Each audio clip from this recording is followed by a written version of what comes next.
On the day his first love suffered a massive hemorrhage during a difficult childbirth, she sent him a message: "We were not meant to be in this life. In the next, you must come for me sooner." He set his phone down without a flicker of emotion and chose instead to tenderly care for me, as I was also pregnant. I thought he had already let go of his first love. Little did I know, after learning that his true love had died in childbirth, he never smiled at me again, day after day. He silently poisoned my food, lacing it with double doses of supplements to make the fetus grow unnaturally large. It wasn't until I was in the throes of a difficult labor with the oversized baby that my husband finally showed his true face, screaming at me, "Yaya must have suffered just like this, didn't she? If you hadn't forced me to marry you, how could she have died such a miserable death? This is all you owe, Yaya. I'm going to make you suffer just as she did, in the end." After enduring immense torment, I died in childbirth from a massive hemorrhage. When I opened my eyes again, I had returned to the day Wu Yu sent that message to her husband, saying Jinghuai. This time, I chose to step aside and let them be. I wouldn't stand in their way anymore. "Honey, after the prenatal checkup, I'll take you for your favorite barbecue." A familiar voice jolted me awake from the darkness. My eyes snapped open, meeting Shinduo's gaze, so tender it seemed to melt. This was either a final surge of clarity before death, or I had been reborn. Shinduo was driving, with one hand resting on my higu point. I get carsick, and he knew it. If I hadn't truly died once before, I would still be lost in Shinduo's tenderness. Just then, Shinduo's phone vibrated. He withdrew his hand without a word, and I caught a glimpse of the screen, just like in my previous life. The text message was from Wu Yu. In my past life, I didn't even ask or pay it any mind. Even knowing who sent the message, I felt no sense of danger. I trusted Shinduo, hiding the hatred in my heart. I forced a faint smile and asked, "If it's something urgent, you should go ahead." I didn't press the matter. 5 years of understanding each other was enough for us to know what the other was thinking. Shinduo's face remained impassive as he replied calmly, "It's just a trivial matter. What concerns you is what truly matters." Yet after Shinduo finished speaking, he gripped the steering wheel so tightly that his knuckles began to turn white. In my past life, I never noticed these things. Shinduo was just pretending not to care. If he didn't truly care, why did Shinduo torment me day after day in our past life? After learning that Wu Yu had died in childbirth, I can never forget it. When I was hemorrhaging during a difficult labor, Shinduo's eyes were bloodshot as he choked me. His gaze filled with a ferocity I had never seen before. He said, "Ren Leong, the moment has finally come. I'm going to make you suffer everything Yaya went through. You know what? I never loved you. You forced me into this marriage. If it weren't for you, how could Yaya have ended up married to that worthless piece of trash? If not for you, Yaya wouldn't have died such a miserable death. I didn't even get to see her one last time. Ren Leong, just die."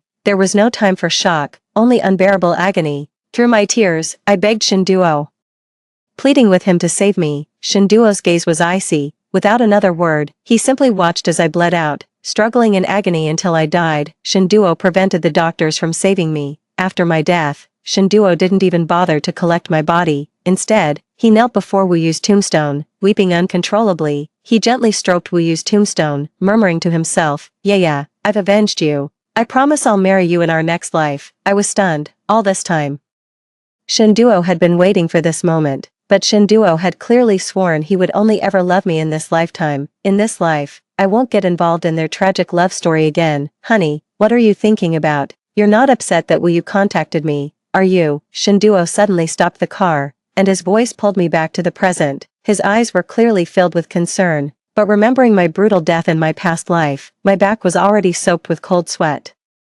I managed a strained smile. "Shinduo, you should go see Wu Yu. After all, it's a matter of life and death." I caught the unexpected look on Shinduo's face, but I couldn't tell what he was thinking. Was he puzzled by my sudden generosity, given how possessive I used to be, or had he been itching to rush to Wu Yu all along, just waiting for me to say the word? In the end, Shinduo still insisted on refusing. I couldn't bear to watch Shinduo's insincere act any longer. It made my stomach churn. I suggested accompanying him to the hospital to see Wu Yu. Only then did Shinduo agree, but I could clearly see the subtle sigh of relief he let out, the tension visibly easing from his brow. To be fair, Shinduo was right. I truly did love him back then, but he never exactly turned me down either. Shinduo was just a low-level clerk at my father's company in the beginning. He would never have reached his current position if he hadn't dated and married me. My mother passed away early, leaving my father to play the roles of both parents. Sadly, Before I got married, my father was also diagnosed with a terminal illness. My father never thought much of Shinduo, but because I was so fond of him, my father, lying on his sickbed, refused to close his eyes in peace until he heard Shinduo promise to love and protect me for the rest of my life. Back then, I truly believed Shinduo had some genuine feelings for me. It's a pity I only realized after my death in my past life that he was just after my inheritance. The reason he couldn't forget Wu Yu was because, in the year he loved her most, he had nothing to offer her. After I died, he had everything, but unfortunately, Wu Yu was no longer there. From beginning to end, I was nothing but a joke. As I was replaying the events of my past life in my mind, the car came to a stop. Shinduo looked at me with a hint of guilt in his eyes. Yet he still gently helped me out. I subtly avoided Shinduo's touch and forced a casual smile. The baby's only 2 months along. I'm not that fragile. For Shinduo, this was the first time I had ever shied away from his touch. I used to cling to him constantly, and even the slightest physical contact would make me happy for ages. Shinduo paused for a moment, stunned, but then turned and hurried towards the hospital. His steps were rushed, as if he'd forgotten I was following behind. His eagerness was a dead giveaway, betraying the concern Shinduo truly felt for Wu Yu. I thought I had made my peace with it, but seeing Shinduo like this still managed to pierce my heart against my will. As I slowly walked over, Wu Yu was weeping, sheltered in Shinduo's embrace. I thought I'd never see you again. Why did you have to marry someone else? Wu Yu looked utterly pitiful and fragile, her pale face making her all the more endearing. Even an outsider like me was moved by the sight. It was as if Wu Yu had never married anyone else. Shinduo pressed his lips tightly together and didn't answer, yet his hand, betraying his true feelings, gently stroked Wu Yu's back. After learning that Shinduo and I were together, Wu Yu hastily married someone on the rebound. Half a year ago, that man got into trouble and was sent to prison, leaving her pregnant. During that time, Wu Yu sent Shinduo countless messages, pouring out her hardships. Shinduo seemed indifferent on the surface, but behind my back, he secretly sent her money. I never had a good grasp of money to begin with, and I paid even less attention to every penny Shinduo spent. If he hadn't let it slip in my past life, I probably would have remained a walking ATM for others.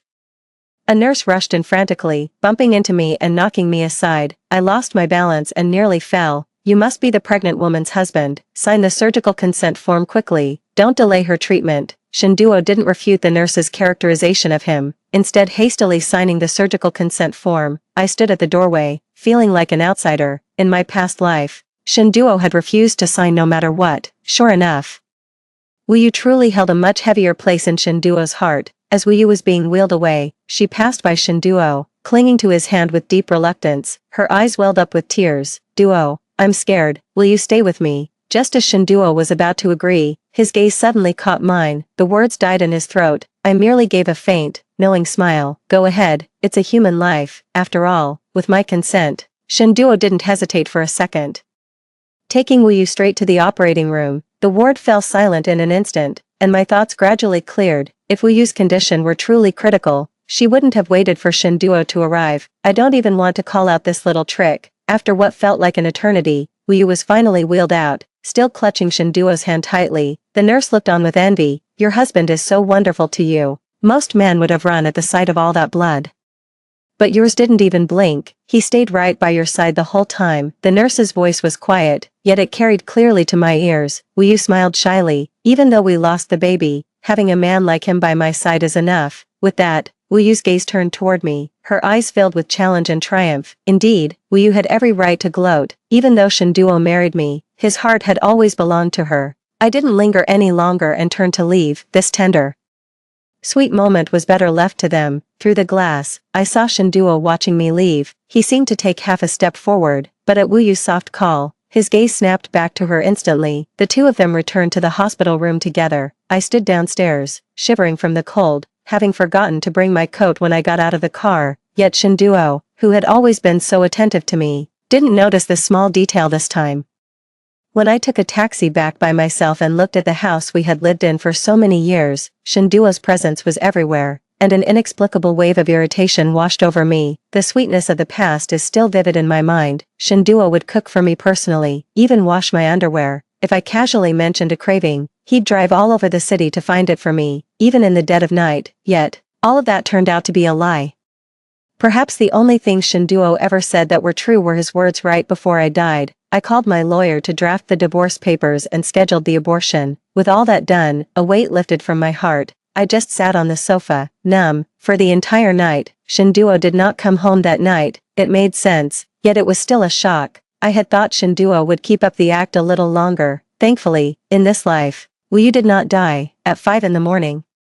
Shinduo pushed the door open and entered. Hearing the noise, I slowly turned my head. When our eyes met, a flicker of surprise crossed Shinduo's face. "Why aren't you sleeping properly?" It was clearly an ordinary expression of concern, just like always, but I could no longer detect any genuine feeling in it. Well, it's true, the heart has only so much room. When you care for one person, there's simply no space left for another. Before I could even speak, Wu stepped out slowly from behind Shinduo, a faint smile playing on her lips. "Sister Leong, a duo insisted I come stay with you. He said I have no one to look after me right now. You don't mind, do you?" My brow furrowed. I looked at Shinduo, but he avoided my gaze and remained silent. Even a fool could hear the implication in Wu Yu's words. She was showing off, bragging that Shinduo would risk upsetting me for her sake, and that if I refused, I'd be the one being unreasonable and heartless. What sickened me wasn't their sweet little display, but the fact that this is my house, and Shinduo brought an outsider here without my permission. I let out a cold laugh and turned the question back on Shinduo. "Shouldn't you have told me?" Shinduo, like a cat whose tail had been stepped on, immediately flew into a rage. "Ren Leong, don't be so heartless, okay? Yaya had no one to care for her and nearly died in the hospital. As her friend,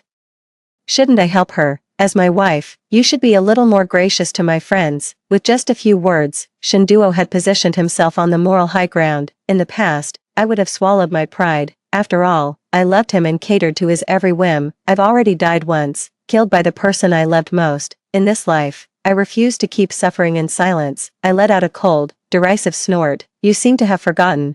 This is my house. Everything you have is mine.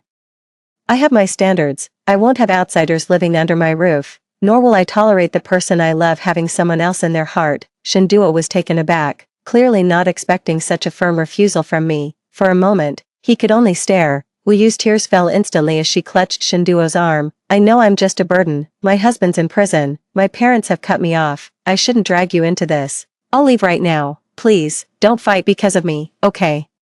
The frost on Shinduo's face melted away in an instant, his heart aching for her. He pulled Wu Yu directly into the room, his words seeming meant for my ears. "You stay right here. I own half of this place too. Don't worry, even if the whole world abandons you, I never will." Shinduo held Wu Yu's hand just like that. As they passed by me, Wu Yu curled her lips into a smug smile, raised an eyebrow at me, and mouthed the words, "Fool, how could a newcomer ever compare to the one who got there first?" I just smiled, unfazed. I didn't need Wu Yu to tell me that. I'd known it all along. After settling Wu Yu in, Shinduo came downstairs and approached me, his tone suddenly softening. "Honey, you know how it is. Yaya has no one else to rely on now, only me. Please don't be upset, okay? I'll take care of all the housework this month." As he spoke, Shinduo reached for my hand, but I sidestepped to avoid his touch. Shinduo's movement froze midair. I wanted to lash out, to demand why Shinduo would treat me this way, why he would marry me when his heart clearly belonged to someone else. Why did he have to kill me in our past life? But the answers to some questions have long been clear. Anyway, I've already decided to bow out. Might as well do it with some dignity. So I reined in my simmering anger and said flatly, "Just keep your friend in check and stay out of my life." I emphasized the word friend heavily. Shinduo had never realized I knew Wu Yu was his unattainable crush, or perhaps he had sensed it all along and was simply deceiving himself. Shinduo tried to say something more, but I had already put on my coat and was heading out. "Today, I will terminate this pregnancy. It wouldn't be fair to bring a child into a household built on lies." As I lay on the operating table, the cold seeping into my back from the surface transported me back to my brutal death in a past life. I was on a table just as cold then, the overhead light blinding me, yet Shinduo's venomous gaze remains burned into my memory. Under the anesthesia, I still lost consciousness. "I'm so sorry, my child. In my last life, I couldn't bring you into this world, and in this life, I still can't. Please forgive your mother's selfishness. I can't let you be born into a home without a father's love. Nor can I arrogantly assume a child from a single-parent family can be truly happy." When the nurse woke me, my head was still foggy. I could even feel the hollow ache in my lower abdomen, as if a piece of my heart had been carved out. I returned home with pale lips, and the moment I stepped inside, the aroma of a home-cooked meal greeted me. Shinduo was diligently cooking in the kitchen, while Wu Yu sat at the island countertop, chin resting in her hands. If this weren't my home, anyone would have mistaken them for a loving couple. The man who once vowed he would only cook for me was now in the kitchen for someone else. Shinduo must have heard the door, turning his head to look at me. I gave a cold glance at the chicken feathers in the trash can and couldn't help but retch. I have a fear of birds with pointed beaks. Just seeing feathers gives me a rash, and I never eat poultry. Shinduo knows this. Such things have never appeared on our dining table, yet for Wu Yu's sake, Shinduo could disregard everything about me. Following my gaze, Shinduo spotted the chicken feathers he hadn't had time to discard yet and offered a guilty explanation. Yaya is frail right now and needs nourishment. I'll clean this up right away. I averted my eyes and gave a nonchalant reply, just as I was about to head to my room to rest. As I passed Wu Yu, she grabbed my hand and deliberately threw herself backward. The loud crash drew Shinduo's attention. Wu Yu burst into tears on cue. Appearing fragile and deeply wronged, she looked at me. Leong, I know I'm in your way here. If you tell me to leave, I'll go. You didn't have to push me just to vent your anger. Shinduo didn't even have time to dry his hands before rushing over. He shoved me hard, and I fell to the floor. I felt a warm, wet sensation between my legs. Looking down, I saw my white pants were already stained red with blood. Ren Leong, you knew Yaya just had surgery and is still so weak. Yet you still laid a hand on her. Are you even human? I never imagined you could be such a vicious woman. I smiled bitterly. The true face of disappointment isn't a loud, dramatic scene, and in this moment, that phrase became painfully real. Wu Yu had just had surgery, and so had I. If Shinduo had only looked my way, he would have noticed something was off, but he didn't. So be it. Shinduo scooped Wu Yu into his arms with a pained expression, then shot me a venomous glare. You need to think long and hard about what you've done. Once you've come to your senses, you'll go to the hospital and apologize to Yaya. Just think about it. Have I been too good to you all these years? I've spoiled you rotten, to the point where you have no sense of right or wrong, not even a shred of basic empathy. From an angle where Shinduo couldn't see, Wu Yu raised an eyebrow at me. I called out to stop Shinduo just as he was about to storm out. He halted in his tracks, visibly annoyed. What more do you want? Will you only be satisfied when Yaya is dead? I took the divorce papers my lawyer had just sent me out of my bag and handed them to Shinduo. Shinduo, let's get a divorce. Shinduo was stunned. What's your problem now? You're the one who messed up. How dare you have the nerve to even mention divorce? I sneered, tilting my chin towards the security camera. If you had any eyes in your head, you'd go check the footage. I refuse to believe you can't see through such a clumsy act. Don't think everyone's as stupid as you are. Wu Yu's face instantly drained of color. She probably never expected we had cameras in the house. Duo, don't blame Leong. I'm sure she didn't mean it. You can put me down now. I'm fine. Wu Yu, who had just been crying and demanding that Shinduo take her side, was now in a frantic hurry to smooth things over. Shinduo could hardly fail to see the reason behind it all. The look in his eyes softened instantly as he turned to me. It's all just a misunderstanding. It's not worth going as far as divorce over this. Honey, you know Yaya just lost her baby. She's emotionally fragile right now. Please try to understand. I never imagined that even with the evidence staring him in the face, Shinduo could still find an excuse for Wu Yu. All the feelings I poured into Shinduo back then, what a joke. I said flatly, she lost a child, and I lost a child. So if my emotions are unstable, shouldn't you all cut me some slack too? Upon hearing the news, Shinduo completely lost control. He dropped Wu Yu, rushed over, and gripped my arm with a desperate intensity, firing off frantic questions. What have you done to our child? I looked down at my trousers, where the bloodstains had already dried. Shinduo followed my gaze, his expression inscrutable. I quickly added, it's not your fault. I'd already had the procedure, you just made the wound reopen when you pushed me. I'm not the kind of person who goes around blaming others for no reason. Shinduo frowned. Why? I don't know what Shinduo is so sad about now. In our past life, he showed no care for our child at all, even when it was a girl on the verge of being born. He didn't even glance at her body. It's only been 2 months now, so what is he clinging to? He's probably been playing the role for so long that he's started to believe it himself. I just found it bitterly ironic as I handed the divorce papers back to Shinduo. I want a divorce. I won't let my child have a father whose heart is elsewhere. Since you two are so in love, I'm stepping aside. Is that not good enough for you? Shinduo stood frozen in place, speechless for a long while. Seeing this, Wu Yu immediately stepped forward and linked her arm through his. Duo, since Leong is willing to step aside for us, just sign the papers. You have everything now. You can finally fulfill the promise you made to me. I could practically see the calculations clicking behind Wu Yu's eyes. Shinduo was still hesitating when Wu Yu simply handed him the pen and guided his hand to sign. The whole sequence was so smooth. Shinduo didn't even have time to process what was happening. This counts as the second time I've been grateful to Wu Yu. The first time was Wu Yu's death, which allowed me to see Shinduo's true colors. The second time, it was thanks to her intervention that I was able to get the divorce through smoothly. Wu Yu handed me the divorce papers, a smug smile on her face. Sister Leon, do you need me to help you pack your things? After all, you're divorced now. It's not really appropriate for you to keep living here. At that moment, Wu Yu already saw herself as the lady of the villa. I unhurriedly placed the divorce papers into my bag, a faint, knowing smile playing on my lips. I don't think you're aware, Miss Wu, everything from the Ren family, including this villa, is my premarital property, separate from Shinduo. If you're looking for what actually belongs to Shinduo, well, that would probably be the old junker sitting in the garage. As I finished speaking, I watched the color slowly drain from Wu Yu's face. I have to thank my father for that. He was the one who told me never to hand over everything the Ren family has to an outsider. I had a prenuptial agreement drawn up before the marriage. If we get divorced, Shinduo won't get a single cent. Even this villa is registered solely in my name. Seeing that Wu Yu remained silent, I shot back a question. Need a hand tidying up? Wu Yu stamped her foot in frustration and gave Shinduo a shove. Duo, say something. You spent all those years with Ren Leong. How can you walk away with nothing? Wu Yu's words finally snapped Shinduo out of his thoughts. His vision cleared, and he roughly shook off her hand. Shut your mouth. Wu Yu was startled by Shinduo, whose eyes were red-rimmed as he stared at me. Honey, why are you so set on divorce? Is it just because I pushed you a moment ago? Or are you upset that I brought another woman home? I'm sorry, I was just too worked up earlier. If it bothers you, I'll make her leave, okay?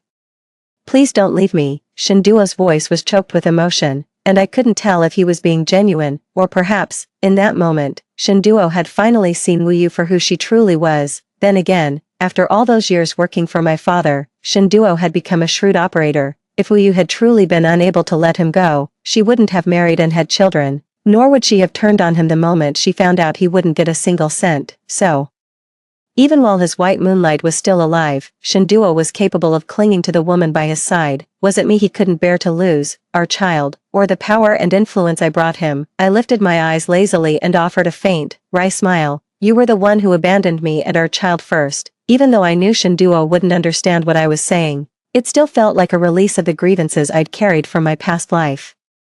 I was already asleep by the time Shinduo moved out. I was utterly exhausted, both from these past few days and from the weight of my previous life. In my dream, a soft, sweet child ran up to me. She took my hand, I knelt down, and she stood on her tiptoes to pat my head, speaking to me in a tiny, milky voice. Thank you, Mama. I don't know what she's thanking me for. I'm the one who stripped her of her humanity. When I woke up, the pillow beside me was soaked. The villa felt hollow.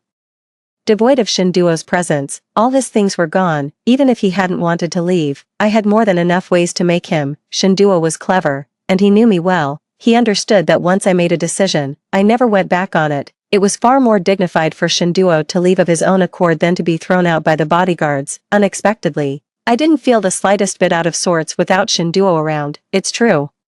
When you know from the start that someone isn't meant to last, you should let go. It's a pity that in my past life, I was too stubborn, clinging to those meager scraps of feigned affection as if they were honey. After recuperating at home, I went to the company and began taking over all affairs. With Shinduo around, I was content to take it easy. Being a manager is no easy task, and I even had to start learning from the very basics, working late into the night every day. Yet I felt a sense of fulfillment like never before. A month later, dragging my exhausted body downstairs, I saw Shinduo standing under the street lamp outside the office, his shadow stretching long and thin. Throughout that month, Shinduo had tried to reach out to me, but I had blocked him. A mutual friend told me Shinduo was in a car accident. It was just a scrape, but he did suffer a minor concussion. I didn't make a big fuss about it, just asked a friend to send a fruit basket over on my behalf.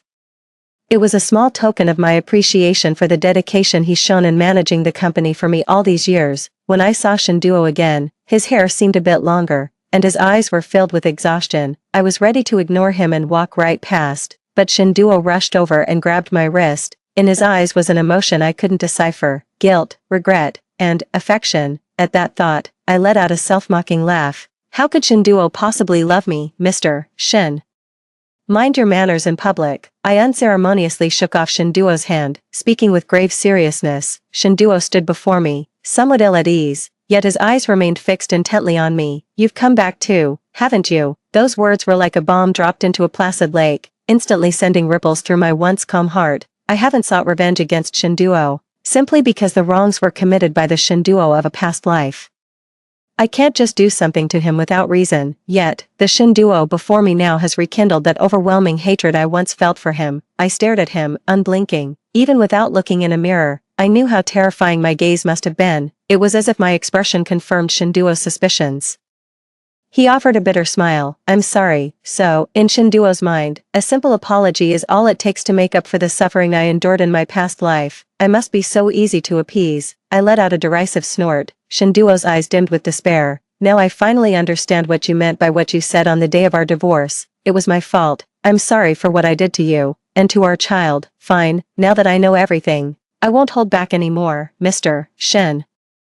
Now that you've gotten your wish and are with your white moonlight, don't come bothering me. Since you know exactly why I despise you so much, you should have the sense to stay away. We have nothing between us now. No one will stand in your way with Wu Yu anymore. Let's at least part with some dignity. Sometimes I resent my own kindness and soft heart. I could have ruined Shinduo, but all I want now is to get away from him. After all, Shinduo isn't worth me having blood on my hands. Shinduo's thin lips parted. He took a slow step forward, raising his hand as if to take mine, his face full of hesitation. I took a step back, finding the whole situation rather amusing. What? Are you trying to make Wu Yu misunderstand? Shinduo's hand froze, his voice hoarse. I'm not with Wu Yu. You know, since you died, I haven't had a single peaceful night's sleep. I thought I hated you, but slowly I came to realize the person I've always loved is you. Will you give me a chance to make it up to you? I don't know much about what happened after my death in my previous life, but seeing Shinduo's display of deep affection only filled me with disgust. My gaze was icy. The reason you're still standing here before me, whole and unharmed, isn't because I hold any lingering affection for you. It's because I showed you mercy. I refuse to become someone like you, but if you keep causing me trouble, I won't hesitate to make you feel the same pain I've endured. Shinduo tried to say more, but a single glare from me made him back down. I turned and walked away. Affection that comes too late is cheaper than dirt. I had already learned from mutual friends that Wu Yu's decision back then had nothing to do with that so-called mindset of as long as it's not Shinduo, marrying anyone is the same. Wu Yu actually liked that man all along. She just said those things to Shinduo to keep her options open, making him believe she was marrying out of sheer disillusionment. Honestly, anyone with half a brain should realize that Wu Yu could have simply remained single and waited for Shinduo. Why would she marry and have children with someone she didn't love? After Shinduo and I divorced, Wu Yu refused to believe he didn't get a single cent from the settlement. She started clinging to him all the time. The car accident itself was triggered by a sudden, heated argument between the two of them in the vehicle. Wu Yu insisted that Shinduo go and reclaim the property that was rightfully his from me. When Shinduo refused, Wu Yu threw a fit, shouting and making a scene, even going so far as to grab the steering wheel. The car spun out of control and crashed into a utility pole. Although Shinduo suffered a head injury, his mind became clearer than ever.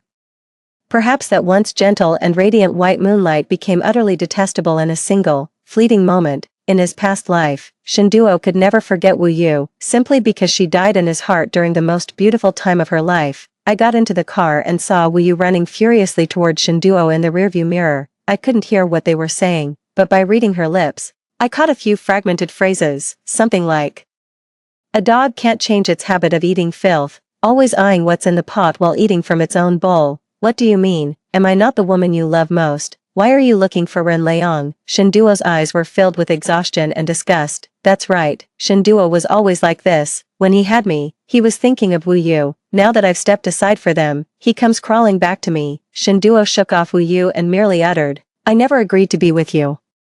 Stop following me from now on." Wu Yu was furious with humiliation. "You think I actually want to be with you? You were just a broke loser back in the day. If it weren't for the Ren family's money, who would even look at you?" Wu Yu had finally spoken her true feelings. I thought Shinduo would be hurt, but instead, he just smiled with relief. "Yeah, without Ren Leong, I'm nothing. Happy now. Get lost." In the end, Wu Yu stormed off in a huff, having seen enough of the drama. I hit the gas and drove away. In the rearview mirror, Shinduo was staring fixedly at my car. When Shinduo came to see me earlier, I wasn't sure if he truly regretted it, but now, I can confirm, he genuinely does. He gave up a wife with wealth, looks, and talent, for a shrew. Isn't this exactly what Shinduo wanted? I thought Shinduo had some dignity, that he wouldn't cross paths with me again. I was serving as an interviewer during the company's hiring period, waiting for the next candidate. When the door opened, I was taken aback to see Shinduo standing there. Shinduo looked sharp and full of energy, clearly having made a considerable effort with his appearance for this interview. Everyone in the room knew exactly who he was, the former general manager, now reduced to applying for an internship. An awkward silence fell over the room, people exchanged glances, all carefully watching for my reaction. I met Shinduo's intense gaze without flinching, after asking a few standard questions.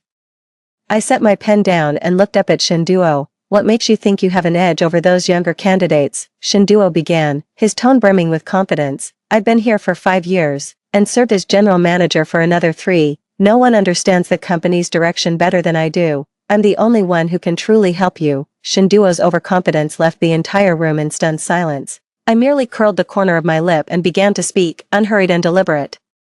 The company has long since moved on. What I need now is fresh, dynamic blood. Your era, it's over. And it's not just the company, it's the feelings we once had, too. I wanted Shinduo to know, in no uncertain terms, that I've started a new chapter. I'm not wallowing in the pain of the past anymore. The look on Shinduo's face told me he understood my subtext perfectly. For a moment, he was at a loss for words. I continued speaking. I'm sorry, Mr. Shin. But you don't seem to meet our company's hiring criteria. Next, wait. Shinduo stopped me and looked at the 2 interviewers beside me. Could you all step out for a moment? I need to have a word with your Mr. Ren. The 2 interviewers looked conflicted and uneasy as they glanced at me. I couldn't even be bothered to lift my eyelids. It seems Mr. Shen and I have nothing left to discuss. We're in the middle of work. So if there's nothing important, please don't interrupt us. Shinduo grew frantic. He stood up and planted his hands on my desk. Leon, I admit I was wrong. I was truly wrong. Just let me stay by your side. I'll do anything. I can't live without you. The 2 interviewers beside us raised their notepads to cover their faces. Clearly, the situation was too awkward for them to stick around, but since I hadn't dismissed them, they had no choice but to tough it out and stay. The interview room was so quiet you could hear a pin drop. I could even hear Shinduo's heart pounding erratically. I gave Shinduo chance after chance, showering him with love, power, and money, to the point where I never lived a single day for myself. In my final moments in my past life, all I wanted was for Shinduo to save me, but Shinduo's cold indifference took me by surprise, making me realize I had been a complete and utter fool. Shinduo's gaze was fixed intently on me, his trembling hands betraying the tension within. His eyes shifted, seeming to plead, to hope. I slowly curved my lips into a smile and uttered the most terrifying words in the calmest tone, then go die. As soon as the words were spoken, Shinduo seemed to deflate, his previously rigid posture collapsing. I don't know what state of mind Shinduo was in when he walked out. He left behind only a single sentence. If my death can atone for the wrongs I've done to you, then I will do it. I didn't respond, just calmly called for the next interviewee, while interviewing the next person. Before I could even ask the second question, a commotion erupted outside. Someone's jumped. My brow twitched. Everyone around me rushed out. I leaned back in the chair, not looking at the tragic scene outside. Even without seeing it, I knew the outcome. Suddenly, I remembered how, at the wedding, Shinduo had ignored the officiant's script and secretly kissed me.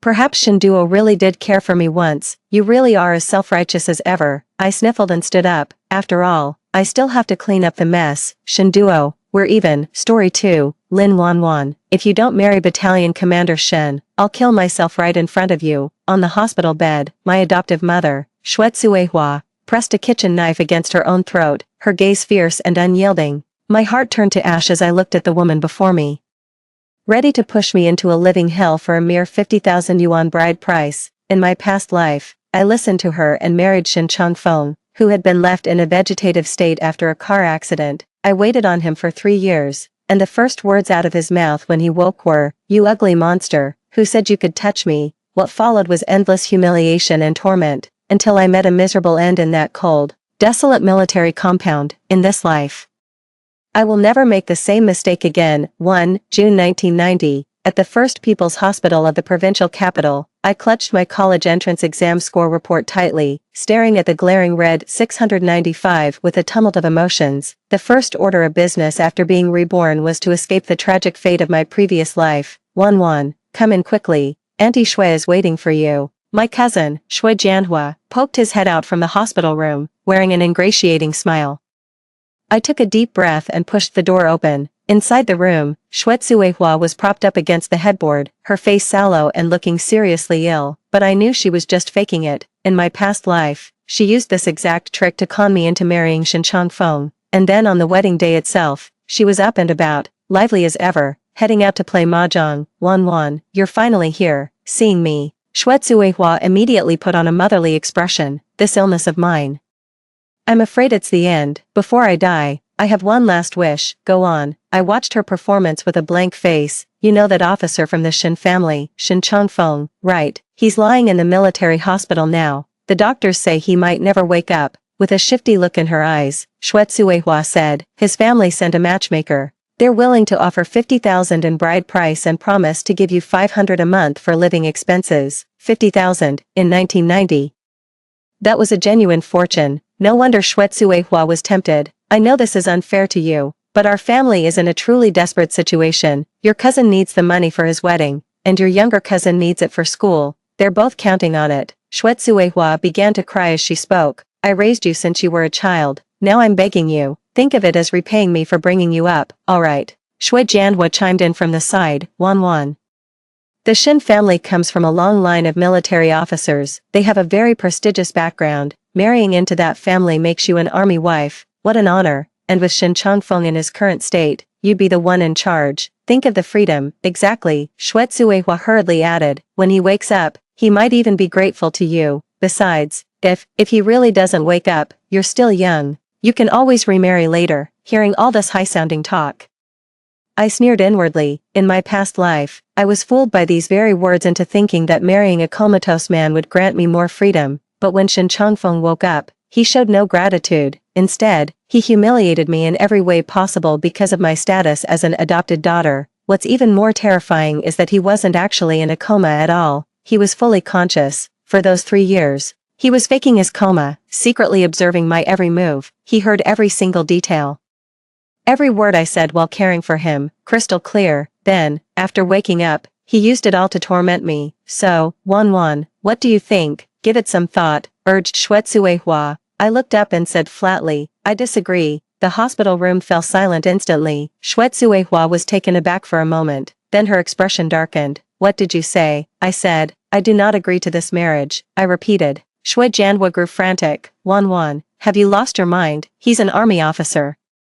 This is a match people would kill for. A good match, I sneered. You want me to be a nursemaid to a vegetable? What kind of good match is that? Shui Zuihua's face darkened completely. Lin Wan, don't you forget who raised you. When your parents died, if I hadn't taken you in, you'd have starved to death in the gutter. Now your aunt is asking you for one little favor, and this is how you treat me. Have you no conscience at all? As she went on, her voice rose higher and higher. Drawing curious glances from the neighboring hospital rooms, I sneered inwardly. In my past life, I was held hostage by that very notion of the debt of upbringing, but in this life, I've seen her for who she truly is. Auntie Shui, you're absolutely right. I really should repay you for raising me. Shui Zuihua's expression softened a little upon hearing this. That's more like it. Wan, you've always been a sensible child, so, I cut her off. I've decided to repay you in a different way. I took my college entrance exam score report out of my bag and held it out to her. I scored 695 points, ranking 3rd in the entire province. Both Tsinghua and Peking University will want me, and the scholarships will be substantial. After I graduate in 4 years, I'm sure to land a great job.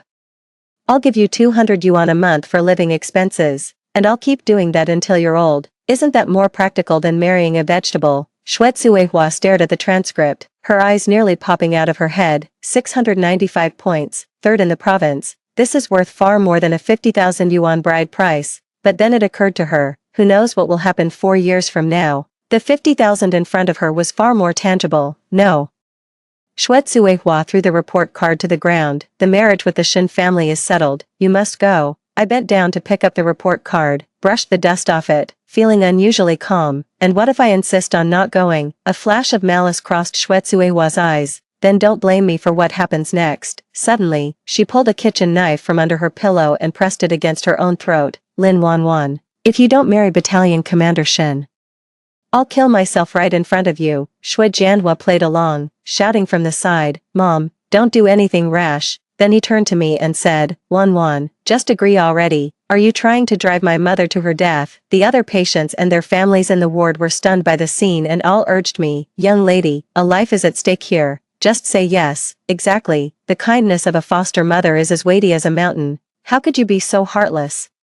The Shin family are military people. Marrying into their household won't be a bad deal for you. Faced with the crowd's accusations, my heart remained utterly calm. This was exactly how it happened in my past life. Xuezuehua used the threat of suicide, and everyone around took her side, condemning me for being unfilial. I gave in, only to be rewarded with 3 years of hell. In this life, I will never fall for the same trick again. Aunt Shui, if you truly wish to die, I won't stop you.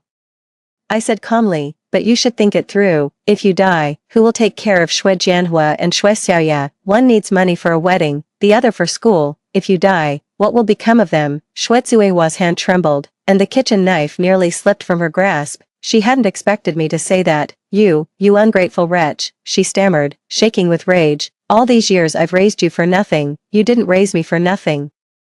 I took a thick envelope from my bag and placed it on her nightstand. There's 2,000 yuan inside. Consider it my living expenses for the past 18 years. From now on, we're even. Shui Zuehua stared blankly at the envelope, unable to speak for a long time. 2,000 yuan was no small sum in 1990. An ordinary worker only made a few dozen yuan a month. Getting 2,000 in one go was enough to last her for years, but compared to the 50,000 yuan bride price, it was nowhere near enough. You think you can fob me off with 2,000? Not a chance. Shui Zuehua said viciously, you must agree to marry Shin Chongfeng today, or I'll go to your school and make a scene. I'll let everyone know what an ungrateful wretch you are. Hearing this, I laughed. Auntie Shui, are you threatening me? Yes, I am threatening you. Shui Zuehua decided to throw caution to the wind. You think getting good grades makes you special? Let me tell you.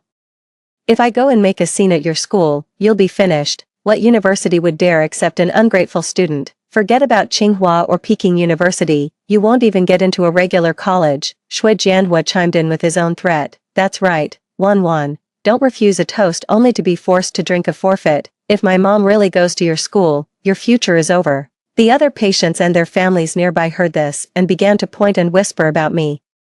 How can this girl be so heartless? Her foster mother is this ill, and she still refuses to help. Exactly, young people these days really have no conscience. It was her good fortune that the Shin family took a liking to her, and yet she's still being picky. In the face of these accusations, I remained perfectly calm, because I knew that Shui Zuehua wouldn't dare to cause a scene at the school. If she actually went, the school's investigation would reveal she wasn't sick at all. Then, not only would she fail to get the 50,000 yuan bride price, but she'd also become a laughingstock. Auntie Shui, if you want to go make a scene at the school, be my guest. I stood up, ready to leave, but let me remind you, you can't just waltz into a school and cause trouble. If you actually go, you'll face the consequences. With that, I turned and walked away. From behind me came Auntie Shui's furious roar, Lin Wan. You stop right there, you ungrateful wretch. But I walked away without a backward glance. Stepping out of the hospital, I took a deep breath of fresh air. Finally, I was free from the nightmare of my past life. But I knew this was only the first step. Shui Zuehua isn't one to give up easily. She'll definitely come up with another plan. But I'm not afraid anymore. In this life, I will take control of my own destiny. 2. After leaving the hospital, I went straight to the city's largest bookstore. Since I've been reborn back in 1990, I'm going to use my memories of the next 20 plus years to plan a better future for myself. First, I need to buy some books on computers and English. In the coming information age, these two skills will be the most important. What kind of books are you looking for, young man? The bookstore owner, a bespectacled middle-aged man, looked very friendly. I'd like some books on computer programming, and an English dictionary. The owner was taken aback for a moment. Are you sure, young man? These books aren't cheap, and they're not easy to learn from either. That's alright, I'm sure. I spent a long time browsing in the bookstore and ended up buying over a dozen books, which cost me nearly 200 yuan. That pretty much cleaned out all the money I had on me, but I felt it was completely worth it. Knowledge is wealth, a saying that never goes out of style, no matter the era. As I stepped out of the bookstore and was about to head back to school, I suddenly heard someone call my name from behind, Wan. I turned around and saw it was my classmate, Zhang Min. Wan, what are you doing here? Zhang Min ran over, out of breath, and said, "I've been looking for you for ages, looking for me, what's up, this is bad," Zhang Min whispered urgently. "Someone's at the school making a scene, saying you're ungrateful and don't honor your adoptive mother." My heart sank. "So, Xuezuehua really did go to the school, are they still there now?" I asked. "Yes, right at the school gate, there's a huge crowd gathered, it's quite a scene," Zhang Min said worriedly. "Wan, what on earth is going on?" I briefly explained this situation to Zhang Min. After hearing it, Zhang Min was outraged. "That's just too much. Raising you was her responsibility. What right does she have to force you to marry a man in a vegetative state, and a 50,000 yuan bride price? Let's be honest, that's just selling off her own daughter." Zhang Min was furious, but I knew most people wouldn't see it that way. In this day and age, the belief that a parent's nurturing kindness is as vast as the heavens still runs deep. Many people would side with Xuezuehua. "Come on, let's go back to the school and have a look," I said. Back at the school gate, I could see a large crowd gathered in the distance. In the middle of the crowd, Xuezuehua was sitting on the ground, wailing and carrying on. "Good people, please hear my case. I worked so hard to raise her for 18 years. And now that she's been accepted into a good university, she wants nothing to do with her own foster mother. The Shin family has taken a liking to her and is willing to offer 50,000 in bride price. It's a fantastic opportunity, but she just won't agree to it.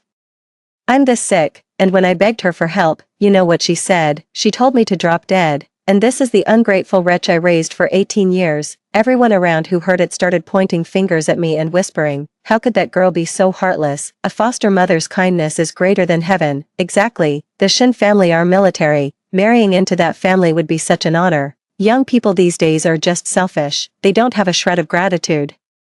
I stood on the outskirts of the crowd, quietly listening to these accusations. In my past life, hearing these words had thrown me into a panic, and I ended up compromising and agreeing to that marriage arrangement. But in this life, my heart is as still as water. Wan, what will you do? Zhang Min asked with concern. I'll wait, I said flatly. Wait for what? Let her finish her little performance. Sure enough, after crying and making a scene for a while, Xuezuehua saw the crowd growing larger and decided to up the ante. Kind folks, I know Wan has always been clever since she was a child, and now she scored high on her exams. But a person must never forget their roots. I've heard that ungrateful people aren't fit for university. With that kind of character, how could she ever become a pillar of the nation? I implore you all to bear witness. We absolutely cannot let this ungrateful wretch go to university. Upon hearing this, the onlookers began to murmur among themselves. That's right, someone with such poor character shouldn't be allowed into university. We should report her. He's a rotten apple. Seeing the crowd's emotions being stirred up, a smug smile flickered across Xuezuehua's face. She thought she could force me to back down this way, but she was wrong. I slowly walked towards the crowd and said loudly, uncles and aunties,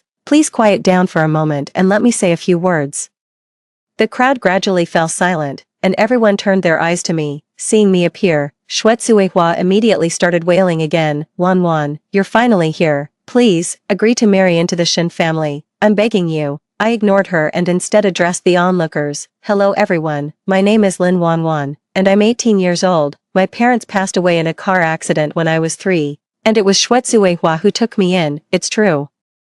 I've lived in her home for the past 15 years, but I doubt she's ever told anyone the real reason she adopted me. Xuezuehua's face changed. What nonsense are you talking? I continued. When my parents died, they left behind 20,000 yuan in compensation and a house. Xuezuehua only took me in to get her hands on that property. For the past 15 years, the rent from that apartment, combined with the compensation my parents left, has been more than enough to cover my living expenses and tuition. In other words, she wasn't really supporting me, she was using my parents' money to do it. Hearing this, the onlookers began to murmur among themselves. Can you believe it? If that's really the case, then this changes the nature of the matter entirely. Using someone else's parents' money to raise a child and then demanding repayment, that's truly unacceptable. Seeing the tide turning against her, Xuezuehua hurriedly defended herself. That's a lie. What pension? What house? None of that ever happened. Is that so? I took a document from my bag. Here are copies of my parents' property deed and bank deposit certificates. Everyone, take a look. I had these documents copied at the relevant department yesterday. In my past life, I was too naive and foolish, completely unaware that my parents had left these for me. Xuezuehua kept it from me the whole time. I went to my grave not knowing.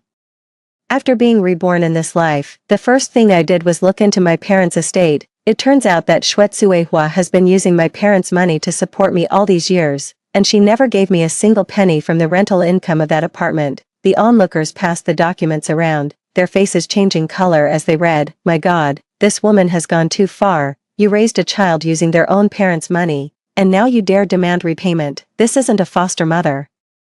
It's a bloodsucker." Seeing her scheme exposed, Xuetsuehua flew into a rage of shame and anger. "Even so, I slaved away for 15 years, every single need, from food to clothing, was my worry. That all comes at a cost. The Shin family has taken a liking to her and is willing to offer 50,000 in betrothal gifts. What reason does she have to refuse, now that she's made something of herself? She thinks she can just kick me to the curb. Not a chance." I let out a cold laugh.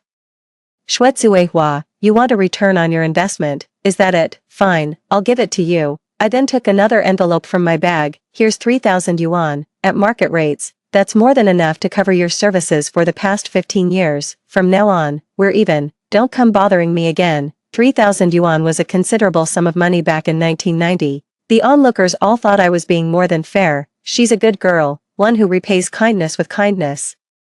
Indeed, 3,000 yuan is no small sum. That woman should be content. But Xuetsuehua was clearly not satisfied. 3,000? Are you trying to insult me? I want 50,000. You must marry Shin Changfeng. If you don't, I'll sue you. I'll report you." Hearing this, the onlookers' impression of Xuetsuehua completely changed. This woman is too greedy. 50,000. Does she think her daughter is made of gold? Isn't this just selling off her own daughter? Seeing the shift in everyone's attitude, I knew the moment was ripe. "Uncles and aunties, I'd like to ask everyone a question," I said loudly, to everyone here. "If someone forced you to marry your daughter off to a vegetative patient for a mere 50,000 yuan, would you agree?" "No way," someone shouted in response. "And what if someone threatened you, saying if you didn't agree, they'd go to the school and cause trouble, ruining your daughter's future? What would you do?" "Of course we wouldn't agree. What a shameless person." "Yes, we stand with this girl." Seeing public opinion swing decisively to my side, Xuetsuehua finally panicked. She never imagined I could turn the tables. You've all been fooled by her," Xuetsuehua tried to argue.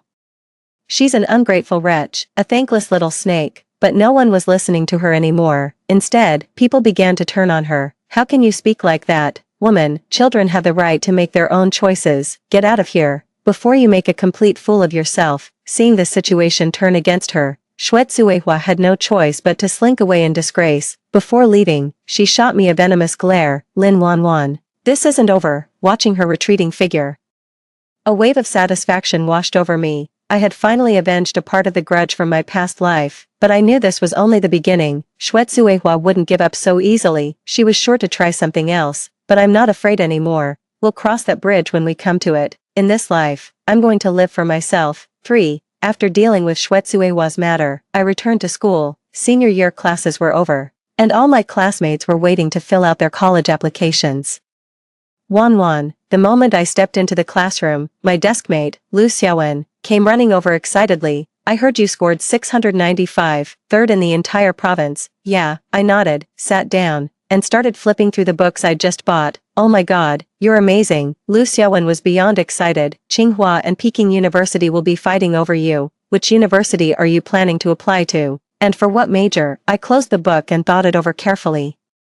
In my previous life, I applied to a teacher's college because I wanted to be a teacher, but after marrying Shin Changfeng, I never got the chance to attend university. This time around, I'm going to choose a major with better prospects. I want to apply for the computer science program at Peking University, I said. Computer science. Lu Xiaowen paused for a moment. What's that major like? Are the job prospects good? In 1990, computer science was still a very novel field, and not many people understood it, but I knew just how important this field would become in the future. It should be fine, I guess. I didn't offer much of an explanation. "So, when are you planning to go to Beijing?" Lu Xiaowen asked. "I've heard Peking University's campus is really beautiful. I'll decide once the acceptance letter arrives." Truth be told, I had another plan in mind. I'm going to use these few months before university starts to earn some money.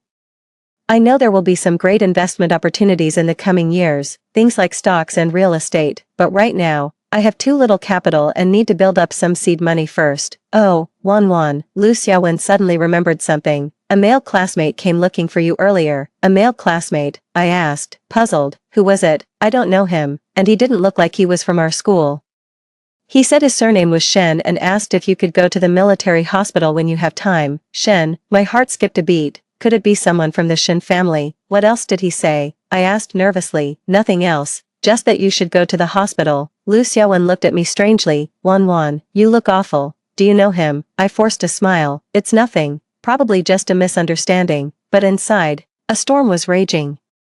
How did the Shen family find their way to the school? Did Xuezuehua go to them, or is it that Shen Changfeng has already woken up? No, that can't be right. If Shen Changfeng had woken up, they wouldn't need to find a substitute bride. Then, is it someone else from the Shen family? I recalled the members of the Shen family I had met in my previous life. Shen Changfeng's father, Shen Guoqiang, was a division commander, and his mother, Li Xiaoyun, was the head nurse at the military district hospital.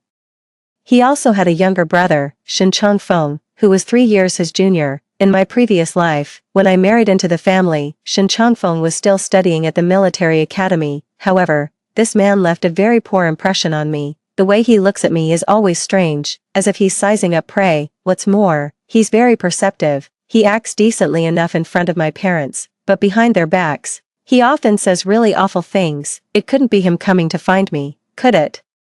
At that thought, a deeper sense of unease settled in my heart. Wan, are you sure you're okay? Lu Xiaowen asked with concern. Do you want me to go with you to the hospital? No, it's fine, I said, shaking my head. I can go by myself. Even though I felt uneasy, I decided to go to the military hospital. This matter had to be dealt with eventually. There was no avoiding it. I also wanted to see what Shen Changfeng's situation was like in this lifetime. In the afternoon, I went to the military hospital by myself. This place was different from a regular hospital. People in military uniforms were everywhere. The security at the entrance was very tight, requiring ID registration to get in. Who are you looking for? Comrade, the guard asked me. I'm looking for Shen Changfeng. I answered truthfully. The guard checked the register. Shen Changfeng is in the special care ward, room 309 on the 3rd floor. What's your relationship to him? I hesitated. A friend. A friend, the guard looked me up and down. There's someone in room 309 right now. You can go on up. I followed the directions to the 3rd floor. The hallway was quiet, with only the occasional nurse passing by. Arriving at the door to room 309, I took a deep breath and knocked. Come in. A young man's voice came from inside. I pushed the door open and went in, seeing 2 people in the hospital room. A man lay on the hospital bed, his face pale and his eyes shut tight. It was Shen Changfeng. A young officer sat by the bed. His features bore some resemblance to Shen Changfeng's, though he looked younger. This must be Shen Changfeng. So you're Lin Wan. Shen Changfeng stood up, looking me over. Yes, I replied with a nod. Have a seat. Shen Changfeng gestured to a nearby chair. I didn't sit. Instead, I remained standing, watching him warily. Relax, Shen Changfeng said. I asked you here to talk about my brother. What's there to talk about? I said coldly. I've already turned down that marriage proposal. Shen Changfeng gave a light laugh. I heard it from Xuezuehua. She said you're unwilling to marry him because my brother is in a vegetative state. That's right, I admitted bluntly. What if my brother were to wake up? Shen Changfeng asked abruptly. My heart skipped a beat. What do you mean? What I mean is, Shen Changfeng walked to the bedside and looked at Shen Changfeng. If my brother were to wake up, would you be willing to marry him? Can he wake up? I retorted. The doctor says it's possible. Shen Changfeng turned to look at me. All his vital signs have been improving lately. The doctors are optimistic. Hearing this, all my internal alarms started blaring. In my past life, Shen Changfeng woke up 3 months after we got married. Why is it happening earlier this time? Or perhaps he had already woken up long ago and was just pretending to be in a coma. Congratulations to you both, I said flatly. But what does that have to do with me? Of course it matters. A strange glint flashed in Shen Changfeng's eyes. After my brother wakes up, he'll need someone to help him recover. And you are the most suitable candidate. Why? I asked. Because you're young, beautiful, and well-educated. Shen Changfeng looked at me without pretense. My brother deserves the best girl. Besides, you two are already engaged. It's perfectly legitimate. Engaged? What engagement? I never agreed to any of this. Comrade Shen, I think you've misunderstood, I said gravely. I never agreed to any marriage arrangement. Is that so? Shen Changfeng produced a document from his pocket. Then what is this? I took the document and looked at it. And my blood immediately ran cold. It was actually a marriage contract. Not only is my name on it, but my fingerprint is too. but I never signed anything like this. This is a forgery, I said angrily. I never signed this. Whether it's real or fake, the law will decide, Shen Changfeng said unhurriedly. In any case, this marriage contract is valid. You can choose to fulfill the agreement, or you can choose to breach it. However, breaching it will entail legal consequences. I clutched the document tightly, my hands trembling. Shuetsue Hua. It must have been Shuetsue Hua. She must have taken my fingerprint when I wasn't paying attention. This document is a forgery. I can sue, I said through gritted teeth. Then go ahead and sue, Shen Changfeng said indifferently. But until the court rules, this marriage contract is still valid. And then, he shifted his tone. Even if the court rules this marriage contract invalid, do you think that's the end of it? What do you mean? I asked warily. Our Shen family has some influence in this town, Shen Changfeng said coldly. If you insist on breaking the agreement, we won't make things easy for you. You got into Peking University, right? That's great, but 4 years of university is a long time. Anything could happen. That's a threat. That's an outright threat. I was shaking with rage, but there was nothing I could do. In 1990, a military family like the Shens truly held considerable sway. If they're really determined to come after me, there's no way an 18-year-old girl like me can stand against them. What do you want? I asked, struggling to contain my anger. It's simple, Shen Changfeng said, settling back into his chair. Once my brother wakes up, the two of you will get married. Until then, you can attend university as normal. We won't interfere, but after you graduate, you must come back and fulfill your duties as a wife. Hearing this arrangement, I could hardly believe my ears. What do they take me for? An object to be disposed of at their whim. And what if I refuse? I asked. Then be my guest and try. Shen Changfeng stood up and walked over to me. But I'd advise you to think very carefully. My brother is a hero, wounded in service to the country. Marrying him is an honor, not a hardship. Furthermore, our Shen family will treat you well, and your own family will be looked after. At this point, his voice turned icy. Of course. If you don't know what's good for you, don't blame us for getting rough. I looked at this hypocrite standing before me, and a wave of immense fury welled up inside, but reason told me now was not the time for rash action. I need some time to figure things out. I need to think about it, I said. Of course, Shen Changfeng said with a smile, but don't take too long. In a few days, we will formally come to propose. You'd better have your answer ready by then. I turned to leave. But Shen Changfeng called me back. Oh, I forgot to tell you something. I looked back at him. My brother isn't completely unconscious. He's aware sometimes. Shen Changfeng pointed at Shen Changfeng lying on the bed. He heard our entire conversation just now. Those words hit me like a thunderbolt. I looked at Shen Changfeng on the hospital bed. His eyes were still tightly shut, showing no sign of anything unusual. But I knew Shen Changfeng wasn't lying. Shen Changfeng was definitely faking his coma, just like in my past life. He can't move right now, but his mind is perfectly clear. Shen Changfeng continued. He's very pleased with you, so, you'd better not disappoint him. I took one last, deep look at Shen Changfeng lying on the bed, then turned and walked away without a backward glance. Stepping out of the hospital, I felt utterly miserable. In this life, I thought I could escape the tragic fate of my past one. I never imagined the Shen family would stoop so low as to threaten me like this, but I will not give in. Since I've been given a second chance at life, I'm going to live for myself this time. No matter the cost, I will break free from this nightmarish engagement. For, after returning to school, I went straight to find my homeroom teacher, Mr. Wang, MS. Wang is a middle-aged woman in her 50s who is very caring towards her students. Wan, what's wrong? You don't look well, MS. Wang asked with concern. I told her everything that had happened that day, including the forged marriage contract. After hearing this, MS. Wang was furious. This is outrageous. How dare they forge legal documents? Teacher, what should I do? I asked. Teacher Wang thought for a moment. Alright, here's what we'll do. I'll contact a friend of mine. He's a lawyer who specializes in these kinds of cases. Let's have him look at that marriage contract first to determine if it's genuine. Then we'll decide what to do next. With the teacher's support, I felt a little more settled inside. The next day, Teacher Wan took me to meet his lawyer friend. The lawyer's surname was Chen. He was in his 40s and looked very professional. Let me see that marriage contract, said lawyer Chen. I handed him the document. And he studied it carefully for over 10 minutes. This document shows clear signs of forgery, said lawyer Chen. The fingerprint was added later, and the handwriting is from different people. Can we file a lawsuit? I asked urgently. Well, it's possible. But, lawyer Chen hesitated. Are you sure you want to file a lawsuit? Why shouldn't we sue? Asked teacher Wang. The Shen family has considerable influence locally. And Shin Changfeng is a hero wounded in service to the country.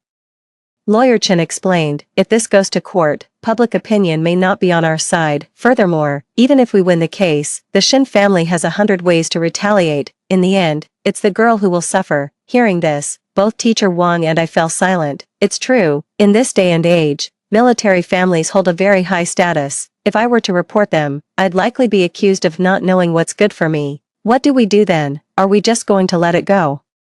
Teacher Wang was unwilling to give up. There's another way, Lawyer Chen said. Since they claim there's a marriage contract, then we proceed according to its terms. What terms are written in the contract? I asked. Lawyer Chen looked over the document again. It states that the woman agrees to marry the man, but there are several conditions. First, the man must be fully recovered and capable of living a normal life. Second, the woman has the right to an education, and the man must not prevent it. Third, if the man engages in any misconduct, the woman has the right to annul the engagement. I was taken aback. Are these conditions for real? Indeed there is. Look, Lawyer Chen pointed to the fine print on the document to show me. I looked closely, and sure enough, those clauses were there. It's just that the print was so small, I hadn't noticed it before. It seems that while Xuezuehua is greedy, she also knows to leave herself a way out.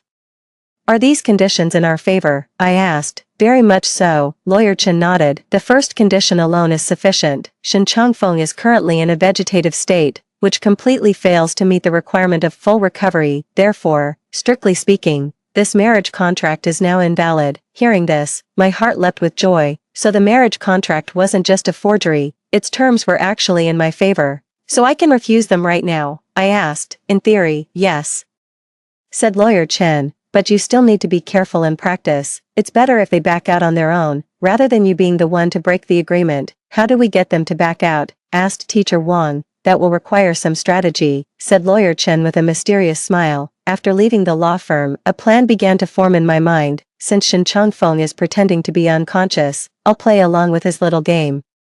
I'm going to make sure he knows I'm not someone to be messed with. That very night, I went back to the military hospital. This time, I bought a bouquet of flowers and walked right in with confidence. I'm here to see my fiancé, I said to the nurse. The nurse looked at me, then at the flowers, and nodded, letting me in. Room 309 was quiet. Shin Changfeng was just as he had been, lying motionless in the bed, but I knew he could hear. I'm here to see you, Changfeng, I said softly, placing the flowers on the bedside table. Then I sat on the edge of the bed and took his hand. His hand was cold, but I could feel a faint tremor. So, he was conscious after all. The doctor said you might wake up soon. I'm so happy, I continued. I've already received my acceptance letter from Peking University for the computer science program. Once you're awake, I'll come back to be with you. We can read together and go for walks. I can cook. I can do laundry. I promise I'll take very good care of you. I said those words with complete indifference, but I knew Shin Changfeng would be delighted to hear them. In my past life, after he awakened, he loved hearing me say such things the most. He believed I truly loved him and was willing to sacrifice everything for him. But in this life, I'm going to show him what true despair feels like. However, I shifted my tone. There's something I must tell you. I leaned close to his ear and lowered my voice to say, the truth is, I don't like you at all. Shin Changfeng's hand trembled noticeably. The only reason I agreed to this marriage was because I was threatened. I continued, you think you're a hero. In my eyes, you're just a worthless piece of trash. A piece of trash who can't even protect himself has no right to demand anyone's love. Shin Changfeng's breathing became noticeably ragged, but he was still feigning unconsciousness, not daring to react too strongly.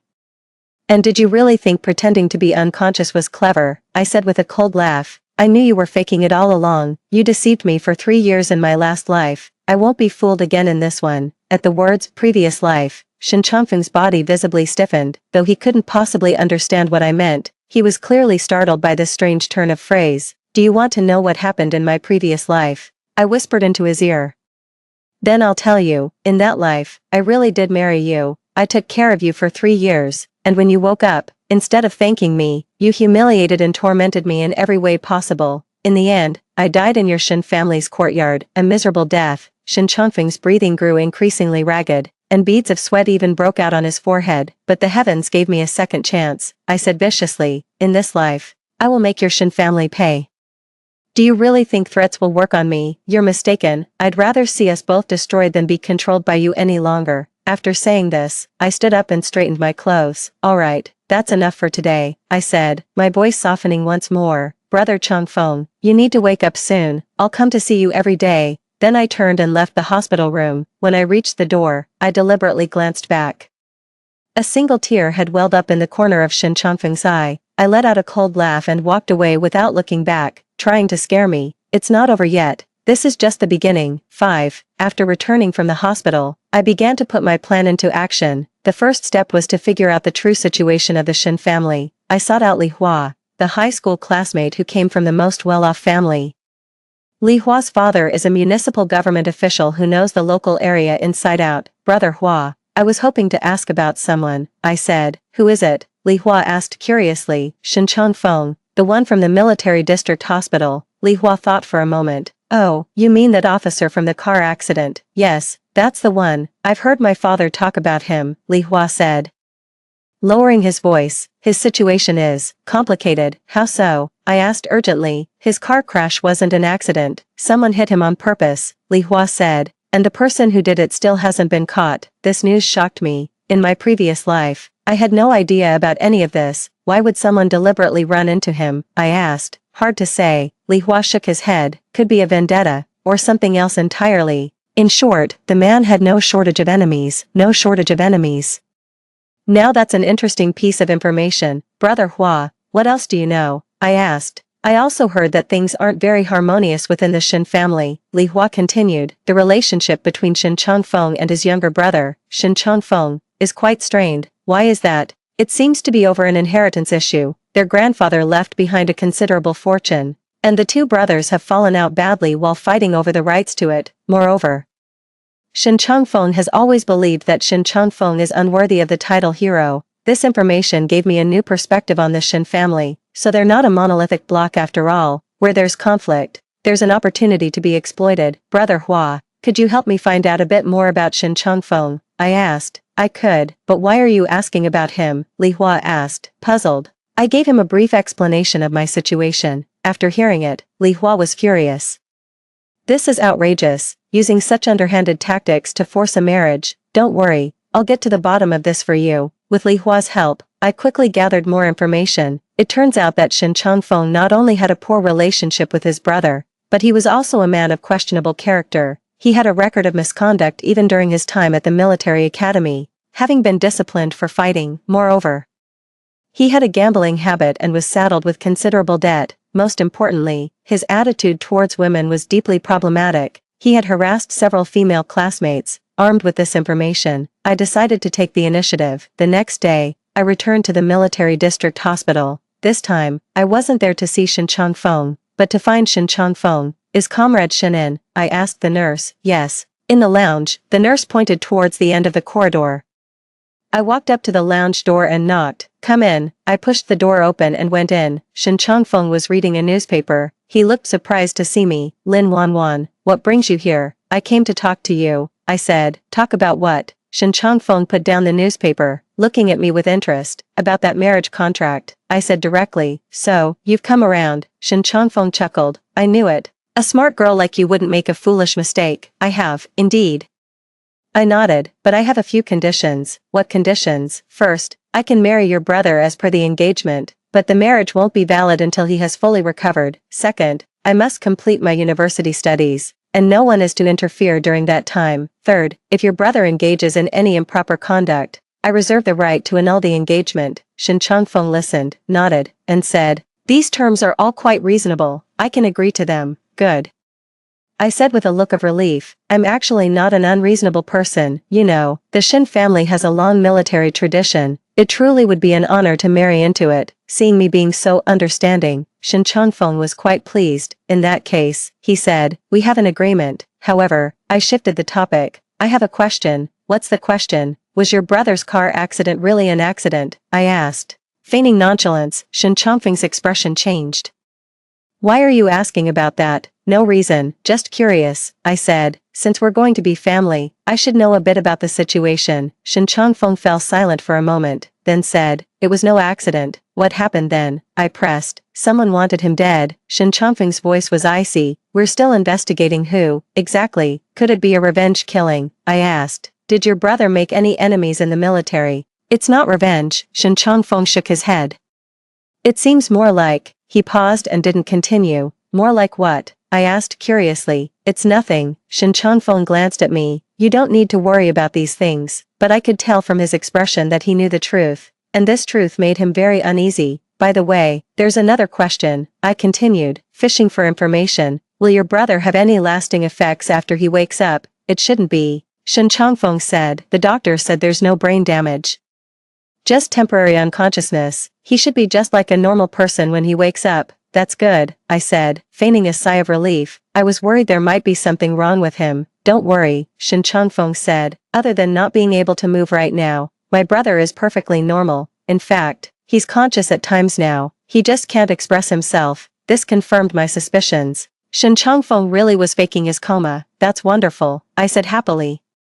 Now I can rest easy. By the way, can I go see him? Since we're to be husband and wife, we should at least try to build some rapport. Of course you can. Shen Changfeng stood up. I'll take you there. We arrived at room 309. Shen Changfeng was still lying there, motionless. However, I noticed that when we entered, his eyelid twitched ever so slightly. Brother Changfeng, I've come to see you again, I said softly, sitting down by the bedside. I just had a long talk with Changfeng. And we've come to an understanding. When you wake up, we'll get married. I'll take good care of you. Shen Changfeng nodded in satisfaction from the side, but what came next made his face fall. However, I suddenly lowered my voice. I have a secret to tell you. I leaned close to Shen Changfeng's ear and whispered, actually, I know who hit you. Shen Changfeng's breath hitched for an instant. It was your brother, Shen Changfeng, I continued, to fight for the family fortune.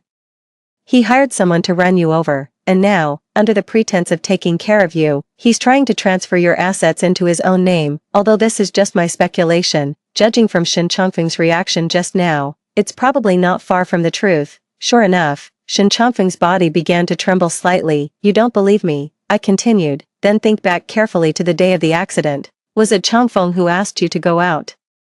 Did he know which route you were taking? Shen Changfeng's trembling grew more and more pronounced. What's on your mind, brother Changfeng? Shen Changfeng asked from the side. Why are you sweating so much? It's probably just a bit hot, I said, feigning concern. I'll go open a window. Seizing the chance while opening the window, I leaned in and whispered one more thing into Shen Changfeng's ear. If you want revenge, just give me a signal. For example, just a flick of the fingers. Then I returned to the bedside and naturally took his hand. A few seconds later, I felt his index finger twitch slightly. A secret thrill of joy ran through me. Looks like I was right.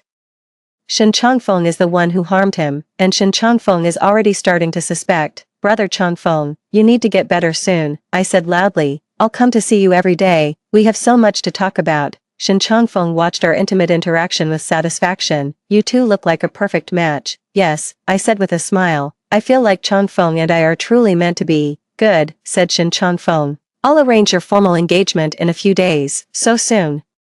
I feigned surprise. Yes, we should settle this before you leave for university, said Shen Changfeng. That way, everyone can rest easy. All right then, I reluctantly agreed. I was in a great mood after leaving the hospital. The plan was proceeding smoothly. Shen Changfeng has now begun to suspect Shen Changfeng. My next move is to deepen that suspicion. Let the brothers fight amongst themselves. That way, I can reap the rewards without lifting a finger. 6. For the next few days, I went to the hospital every day to visit Shen Changfeng. Every time I visited, I'd bring him a little surprise. For instance, I'd tell him about Shen Changfeng's recent behavior. Brother Changfeng, I've noticed Changfeng has been acting very strange lately, I said, feigning concern. Yesterday, I saw him secretly going through your things, as if he was looking for something. Also, he would often make phone calls to some rather odd people, speaking in a hushed voice as if he didn't want anyone else to hear. With every detail he recounted, I could sense Shen Changfeng's emotional turmoil. His breathing would become ragged,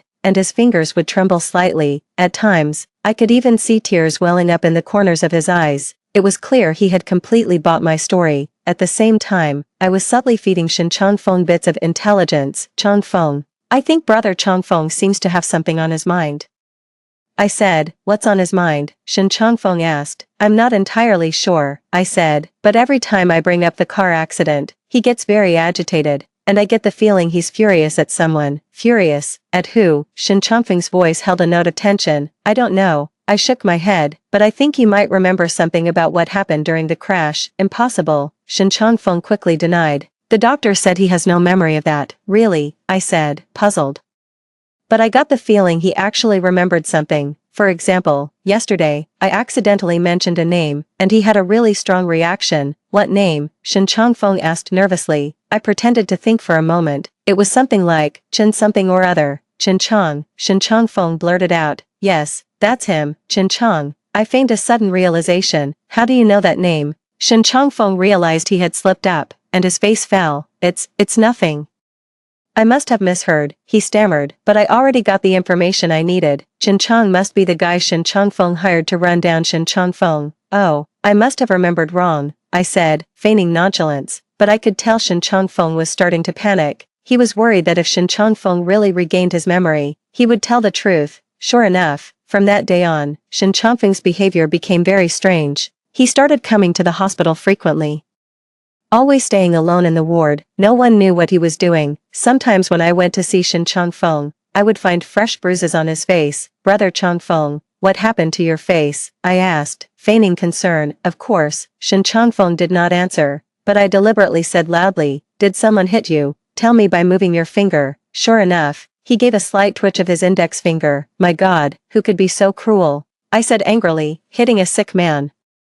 Then I leaned close to his ear and whispered, was it Shen Changfeng? This time, his reaction was even more pronounced. His entire body was trembling slightly. It seems Shen Changfeng has already begun to make his move against him.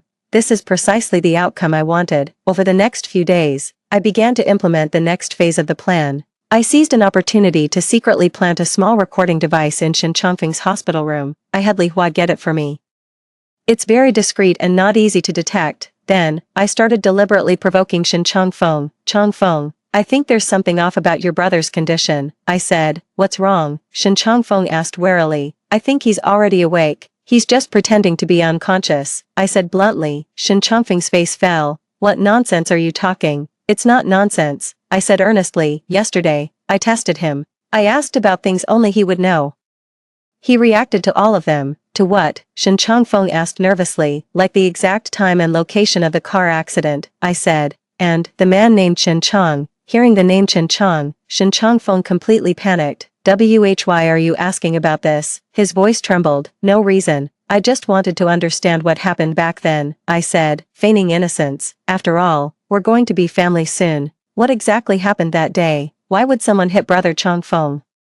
Shen Changfeng fell silent for a long time, then said, let's not talk about this anymore. Why not? I pressed. Is there something you're not telling me? There's nothing, Shen Changfeng said, his voice rising with emotion. It was an accident, a pure accident. But didn't you say earlier that someone hit him on purpose? I asked, confused. Shen Changfeng realized he had contradicted himself and grew even more flustered. I misspoke.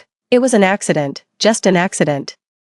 Watching his panicked state, I chuckled to myself. All right then, since it was an accident, I won't press further, I said, but I'm still worried about Brother Changfeng's safety. What's the worry? What if the person who hit him comes back to finish the job? I said. Hospital security isn't exactly tight. That won't happen, Shen Changfeng said hastily. The hospital is safe. That's a relief, I said, letting out a sigh. I thought there might be danger. Hey, Changfeng.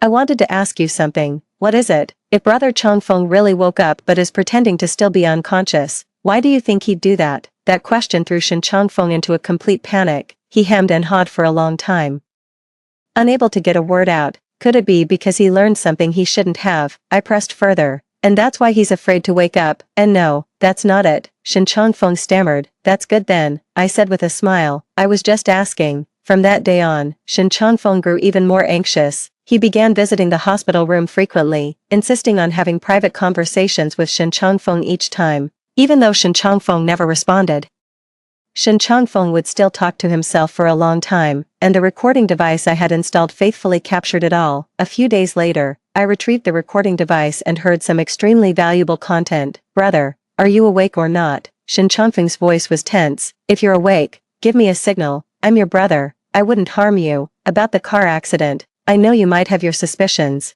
but it really had nothing to do with me. That was all Chen Chang's own doing. I never expected him to go that far. I only meant for you to get a minor injury, something to keep you home resting for a while. That way, I could step in and handle the company affairs for you. I truly never meant you any harm." Hearing these words, my heart leapt with joy. Shin Changfeng has finally admitted it, even though he claims he didn't mean to seriously harm Shin Changfeng. Only to inflict minor injuries, that's more than enough.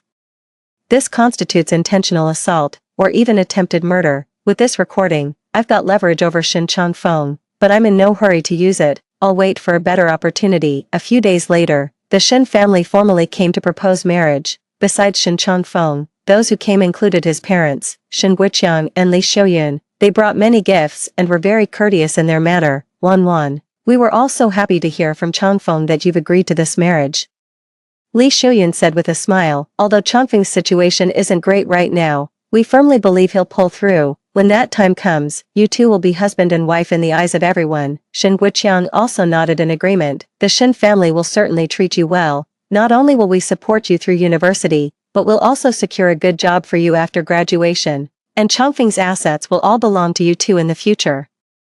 At the mention of the word assets, I noticed Shin Changfeng's expression change. It seems he's quite unhappy with this arrangement. "Thank you, uncle and auntie," I said politely. "I'll make sure to take good care of brother Changfeng." "Then it's settled," Shin Guiqiang declared. "We'll hold the wedding once Wan graduates from university, but before that, we should get engaged first, to make things official. The engagement ceremony is scheduled for a week from now.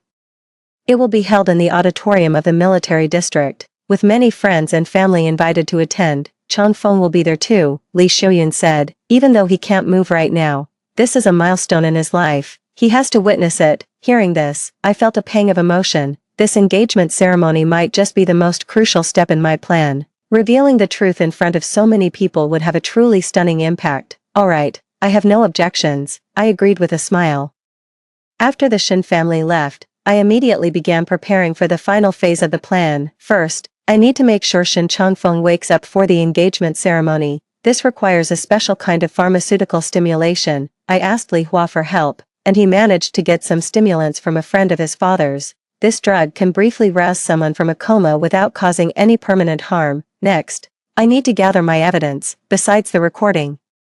I need to collect more evidence of Shin Changfeng's crimes. Finally, I need to arrange an escape route. In case the plan fails, I must have a backup plan. On the night before the engagement ceremony, I went to the hospital to see Shin Changfeng for the last time. "Brother Changfeng, our engagement ceremony is tomorrow," I said softly. "Are you happy?" Of course, Shin Changfeng didn't respond, but I could sense a shift in his emotions. "I have a secret to tell you," I whispered into his ear.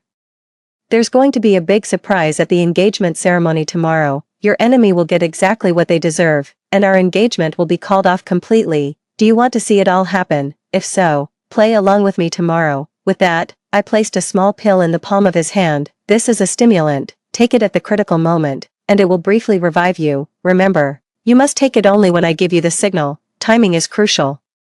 Shin Changfeng's finger twitched slightly in understanding. Leaving the hospital, I took a deep breath of the night air. Tomorrow is the moment of truth. Win or lose, I will fight for my freedom. In this life, I will never be anyone's puppet again. 7. On the day of the engagement ceremony, the military auditorium was lavishly decorated. Red banners and vibrant flowers filled the air with a festive atmosphere. The ceremony was well attended, with not only the Shin family's relatives and friends but also a number of military leaders present. I was dressed in a white gown. Outwardly, I appeared happy, but inside, I felt a strange calm. "Wan, you look absolutely beautiful," Li Xiuyun said, taking my hand. "Changfeng would be so happy to see you like this." "Thank you, auntie," I replied with a smile. Shin Changfeng was wheeled into the venue in his chair. He still appeared to be unconscious, but I knew he could hear everything.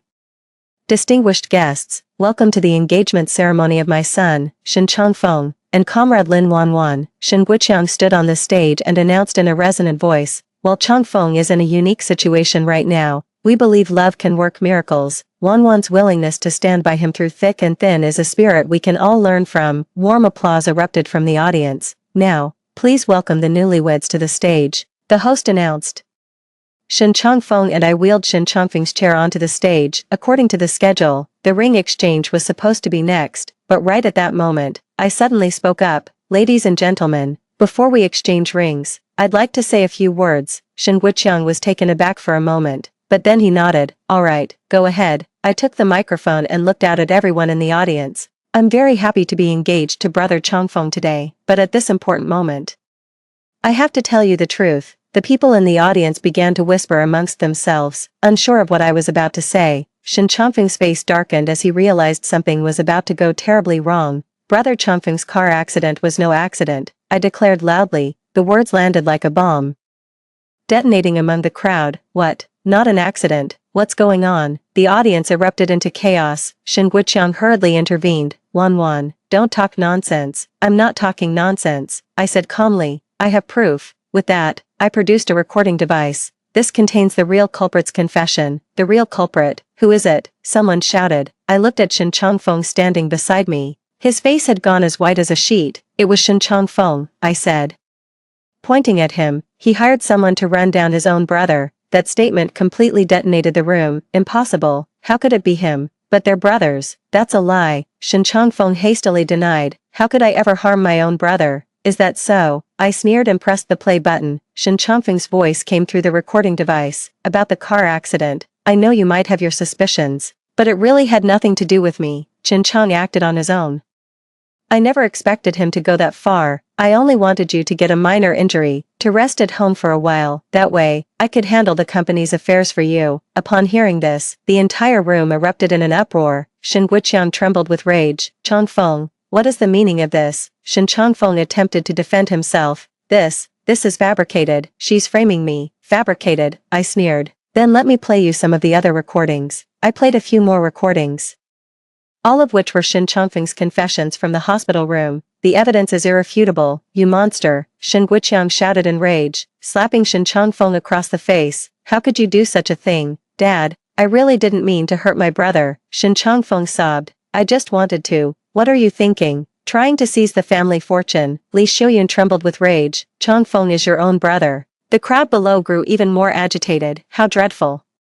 To harm your own flesh and blood. How can someone like that be fit to be a soldier? They must be severely punished. Seeing the situation spiral out of control, I knew the moment was ripe. I walked over to Shen Changfeng's wheelchair and gave his hand a gentle pat. This was our prearranged signal. A few seconds later, Shen Changfeng slowly opened his eyes. Oh my god, Changfeng is awake. He's awake. He's really awake. The entire room erupted once more. Shen Changfeng slowly sat up.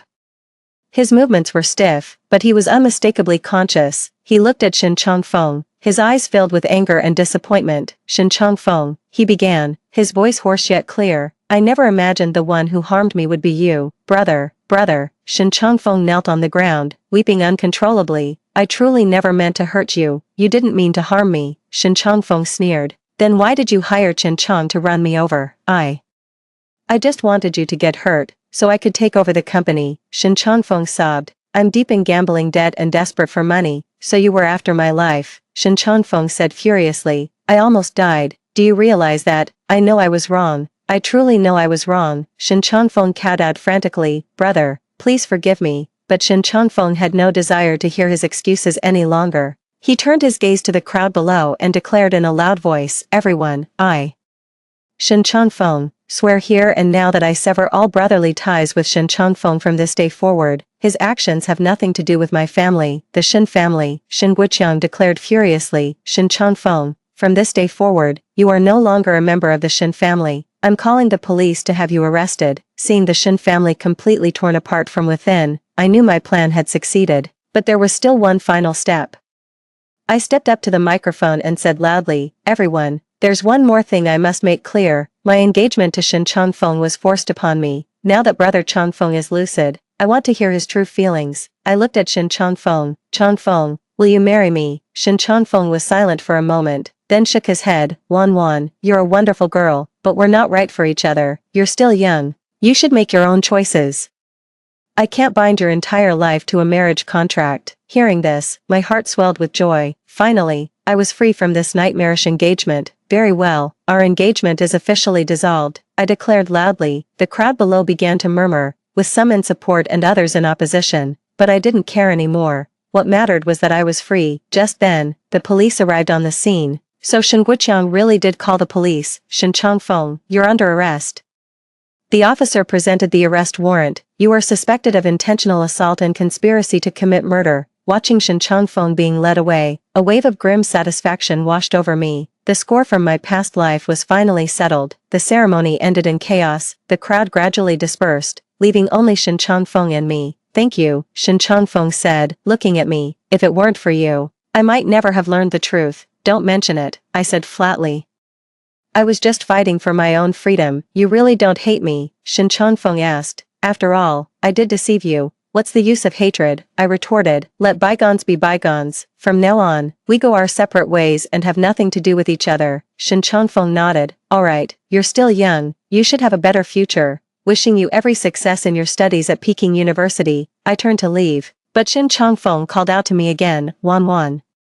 There's something I have to say." I turned back to look at him. "What did you mean by a past life?" he asked, puzzled. "You mentioned it at the hospital the other day, too." I was taken aback for a moment, then laughed. "It's just a figure of speech. It means if I really married you, life would be miserable, as if I owed you a debt from a previous life." Shen Changfeng gave a slow, uncertain nod. I offered no further explanation and walked straight out of the auditorium. Stepping out of the military compound, I took a deep breath of fresh air. At last, I was completely free from the nightmare of my past life. In this life, I'm going to live for myself. 8. Freed from the constraints of the engagement, I can finally focus on preparing for university. The acceptance letter from Peking University arrived a while ago. The computer science department, exactly the major I wanted. While waiting for the semester to start, I decided to make some money first. I knew that in the early 1990s, there were plenty of opportunities to make money, things like stocks, real estate, and some emerging businesses, but the simplest way now is to run some small ventures by capitalizing on information gaps.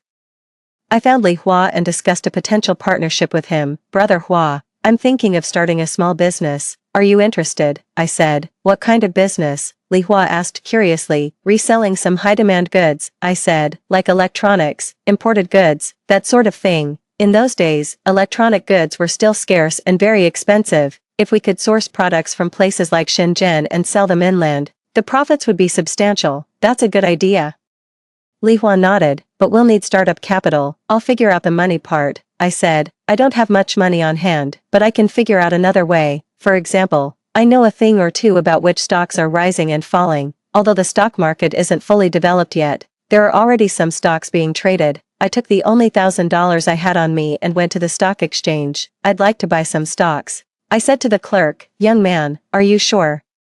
The clerk looked at me with skepticism. "Stocks are very risky." "I'm sure." I nodded. I selected a few stocks I knew would go up and bought them all. And then, it was a waiting game. Sure enough, in less than a month, all those stocks had risen significantly. I sold them at the right time and made nearly 3,000 yuan. Adding that to my original capital, I now had over 4,000 yuan to use as seed money. That was a significant amount of money back in 1990. Next, Li Hua and I started our little business venture. We first went to Shenzhen to source goods, purchasing items like digital watches, calculators, and tape recorders. We then hauled them back to our hometown to sell. Due to information asymmetry, the price of these goods locally is much higher than in Shenzhen. Our profit margin is very substantial. On our very first deal, we made over 2,000 yuan. "Wan, you're amazing," Li Hua exclaimed excitedly. "This business is incredibly profitable." "This is just the beginning," I said quietly. Over the next 2 months, we did a few more deals. Each time, we made a killing. By the time university started, I had already saved up over 20,000 yuan. That was an absolute fortune back in 1990. "Wan, are you giving up the business?" Li Hua asked. "For now, yes," I said. "I'm going to university." "Then what about the business?" "You keep at it," I said. "I'll get you some supplier leads. Count me in as a partner. We'll split the profits 50-50, Li Hua happily agreed. This way, even while I was away at university in Beijing, I'd have a steady income stream. Before I left, I took one last look at the city that raised me. Despite all the unpleasantness, this place is still my hometown. I also went to see Shuetsue Hua and her family. I heard the Shen family stopped contacting them after I turned down that marriage proposal. Shuetsue Hua was so enraged after losing the 50,000 yuan betrothal gift that she fell seriously ill. She's still bedridden in the hospital, and by all accounts, her condition isn't looking good. Shui Jianhua's fiancé left him because he couldn't afford to get married, so he remains a bachelor to this day. Shui Xiaoya also missed out on attending a good school due to a lack of funds. I feel not a shred of pity for their fate. They made their own choices. If they had treated me better back then, things might have ended differently. But there are no ifs. In September 1990, I boarded the train to Beijing, carrying my luggage and my dreams. As the train slowly pulled away, I watched the city recede through the window, my heart brimming with anticipation. A new chapter of my life was about to begin. On the train, I met several other students who were also heading to Peking University. They are all outstanding students, coming from all over the country. Which department are you in? A male classmate asked me. The computer science department, I replied. Wow, computer science is really impressive, a female classmate said admiringly. I've heard it's very difficult. It's alright, I said with a smile. For me, computers really aren't that difficult. After all, I have over 20 years of ahead-of-the-curve experience. Upon arriving in Beijing, I was deeply awestruck by this ancient yet modern city, though not as bustling as it would later become.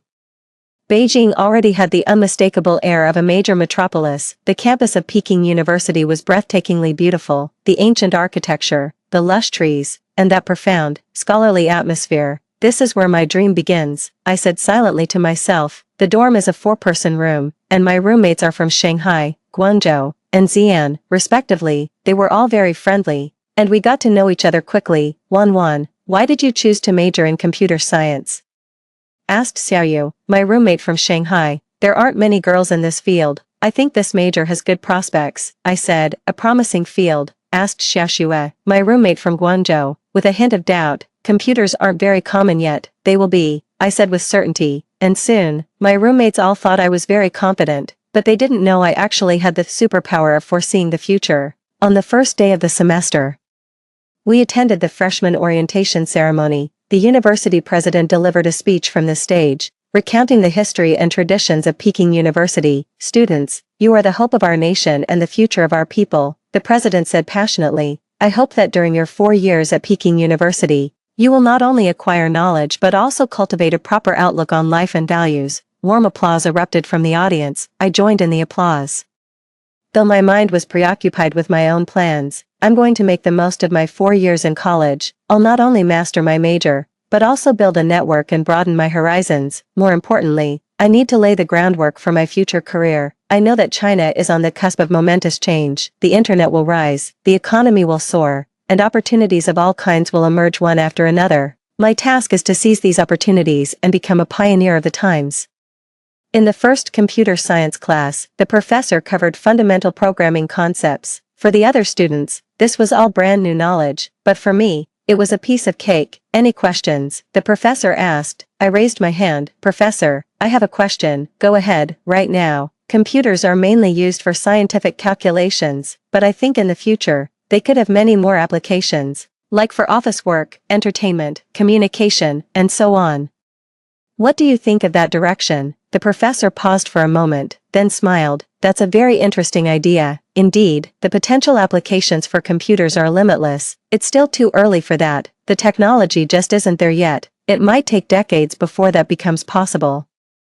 Decades, I chuckled to myself. I wonder what his expression would be if he knew that in just over a decade, computers would become a household necessity. After class, a few classmates gathered around. Wan, you have a really deep understanding of computers. Yeah, have you studied this before? No, I'm just curious, I said. I'd like to read more books on the subject. Could you recommend a few books? We'd like to learn more about it too.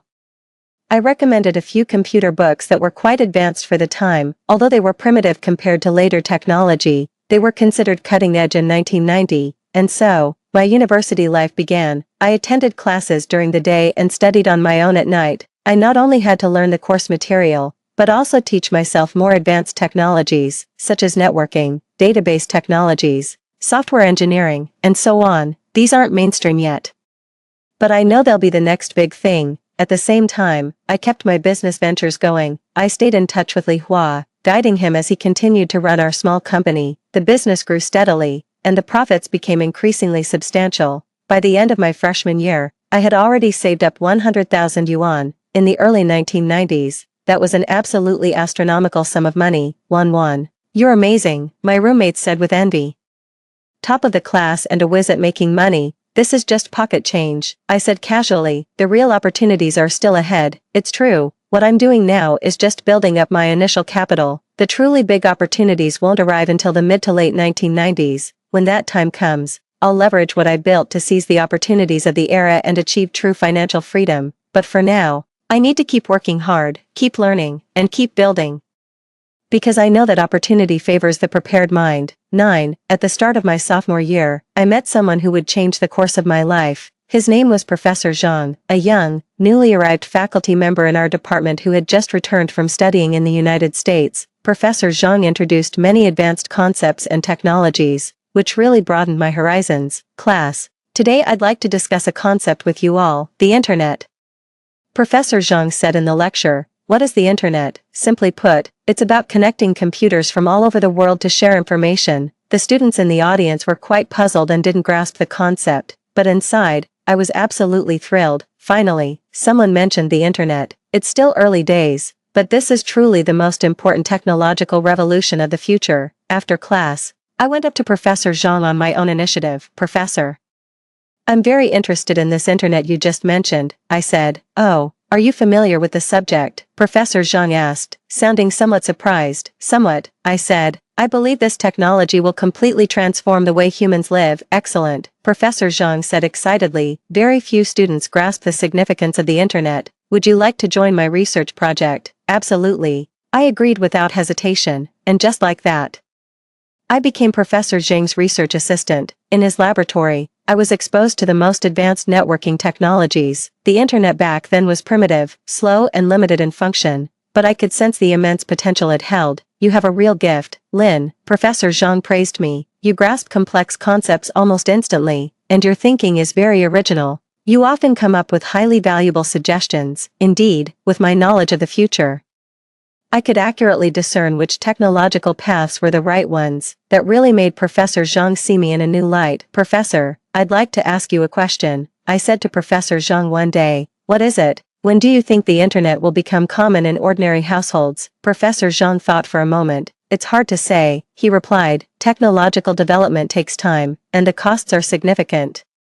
My estimate is that it would take at least 2 or 3 decades." 2 or 3 decades, I chuckled to myself. In reality, it would take less than 10 years. And what changes would that bring about if it truly became widespread? I continued to ask. "Changes." Professor Zhang's eyes lit up. "It would be one of the greatest transformations in human history. People could shop, work, entertain themselves, and access information from all over the world, all from their homes. Business models would be completely transformed, educational models would be completely transformed, and the very nature of social interaction would be completely transformed. We might even see the emergence of an entirely new virtual world." Hearing this only strengthened my conviction. The Internet truly represents the greatest opportunity of the future. I must make my preparations in advance. Beyond honing my skills in the lab, I also started paying attention to business opportunities. I knew that true wealth doesn't come from a job, but from building a business, and the Internet would provide countless opportunities for entrepreneurship. But the timing wasn't right yet. I need to keep building up my technical skills and capital. Meanwhile, the business I ran with Li Hua was growing rapidly. We were no longer just reselling electronics, we had started to venture into real estate. In the early 1990s, the real estate market was just taking off, and prices were still very low.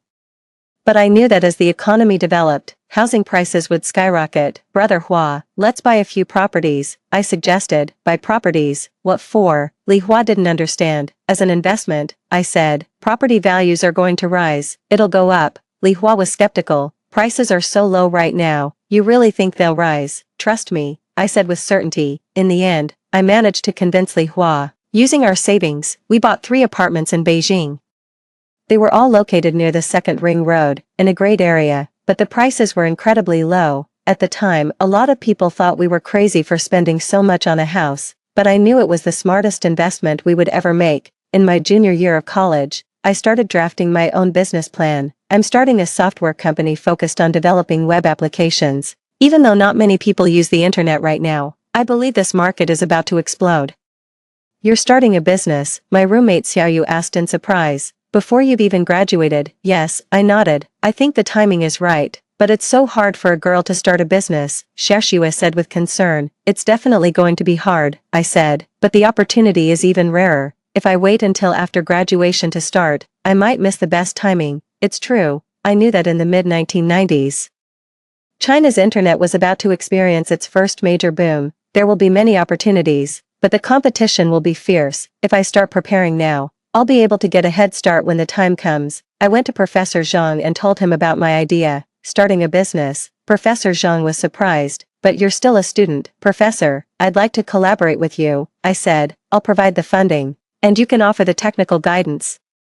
Let's work together to develop some web-based software products. Professor Zhang thought it over for a long time and finally agreed. All right, he said. Besides, my research at the university could use the funding anyway. And just like that, my first company was born. It was a tiny operation, just Professor Zhang and me, plus a few part-time students. We rented a small office and embarked on our entrepreneurial journey. Our first product was a simple email system. The features were quite basic, but for that era, it was considered quite advanced. We pitched the product to a few companies, and the feedback was quite positive. We didn't make much money, but it proved my judgment was correct. There is indeed a market demand for web applications. Wan, you are truly remarkable, Professor Zhang said with admiration. To have such business acumen at such a young age, I believe you are destined to become a successful entrepreneur in the future. Thank you for your kind words, Professor, I said, but this is only the beginning. Indeed, this is only the beginning. I know the real opportunity is yet to come. When the internet becomes truly widespread, I will launch more and better products. When that time comes, I aim to lead not just in technology, but also in innovating business models. I will build an internet business empire. As my senior year drew to a close, I was faced with a choice.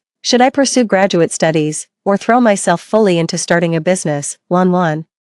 With grades as good as yours, you should continue your education, my advisor suggested, encouraging me to go to grad school. With your abilities, you're sure to become an outstanding researcher in the future. But my mind is made up, Professor. I want to start my own business, I said. Starting a business is very risky, and you're still young. It would be better to gain some experience first, my advisor counseled. Professor, I believe now is the perfect time, I insisted. If you miss this, you might never get another chance like it. In the end, I chose to start my own business. On graduation day, as I looked at my classmates around me, a wave of complex emotions washed over me. Most of them would go on to work for state-owned enterprises or government agencies, leading stable yet ordinary lives. As for me, I chose a path fraught with risk but also brimming with opportunity. Wan. Are you really sure about this? Her roommates asked, their voices tinged with reluctance. I'm sure. She nodded. This is my dream. Then we support you, Xiaoyu said. Just don't forget us when you make it big. I'll never forget it, I said with a smile. After bidding farewell to university life, I threw myself wholeheartedly into starting my own business. The company moved to a larger office, and our team grew to over a dozen people. We developed more online software products, and our client base continued to expand. More importantly, I began to focus on a new business opportunity. E-commerce. I knew that in the near future, people would be buying goods online. This would completely transform the traditional business model, and my goal was to capture this market. By the end of 1994, my company had already made a name for itself. While still modest in size, it had begun to establish a significant presence in the network software field. More importantly, I had amassed a wealth of technical expertise and a talented team. Mr. Lin, you're truly remarkable, my employees admired. To build such a successful company at such a young age, that's not enough, I said. Our goal is to become China's largest internet company. My ambition was contagious, and it energized the entire team. They believed that by following me, we could achieve the impossible, and I, too, had complete faith in my own vision. With my foresight into the future, I am certain to seize the initiative in the coming wave of the internet, riding the crest of the new era. In this life, I will not only live for myself, but I will live it to the fullest and with purpose. I will prove that a woman can also be a dominant force in the business world and become a legend of her generation. 10. In 1995, just as I had anticipated, the internet in China began to develop at a breakneck pace. More and more businesses started paying attention to network technology, and an increasing number of individuals began using computers. My company also entered a period of rapid growth. Boss Lin, we've landed 3 major projects, the technical director exclaimed excitedly as he rushed into my office. Which 3? I asked. One is the bank's network system, another is the government's office automation, and the last is a telecommunications database project. The total amount exceeds 5 million. 5 million. In 1995, that was an absolutely staggering figure. Our company has finally evolved from a small workshop into a genuine enterprise. Excellent, I said. Form a project team immediately. and ensure it's completed to the highest standard, on time and on spec. Yes, sir. Watching my employees hard at work fills me with a deep sense of accomplishment. It only took me 5 years to go from an ordinary college student to the CEO of my own company. But this is far from enough. I know the real opportunity is still ahead. The development of the internet is just getting started. In the coming years, even greater opportunities will emerge. Search engines, e-commerce, social networks, each represents a market worth tens or even hundreds of billions, and my job is to seize these opportunities. Professor Zhang, what do you think our next move should be? I asked my partner. Professor Zhang was now the company's CTO. Although he still held a part-time position at the university, he spent most of his time at the company. I think we should focus on building out the network infrastructure, he said. A lot of companies now need to build their own network systems. It's a huge market. No, I shook my head. The competition in infrastructure development would be fierce, and the technical barriers aren't very high. We should focus on developing more forward-looking products. Like what? Things like online shopping systems, information retrieval systems, and online communication tools, I said. They might seem useless now, but they're bound to become mainstream in the future.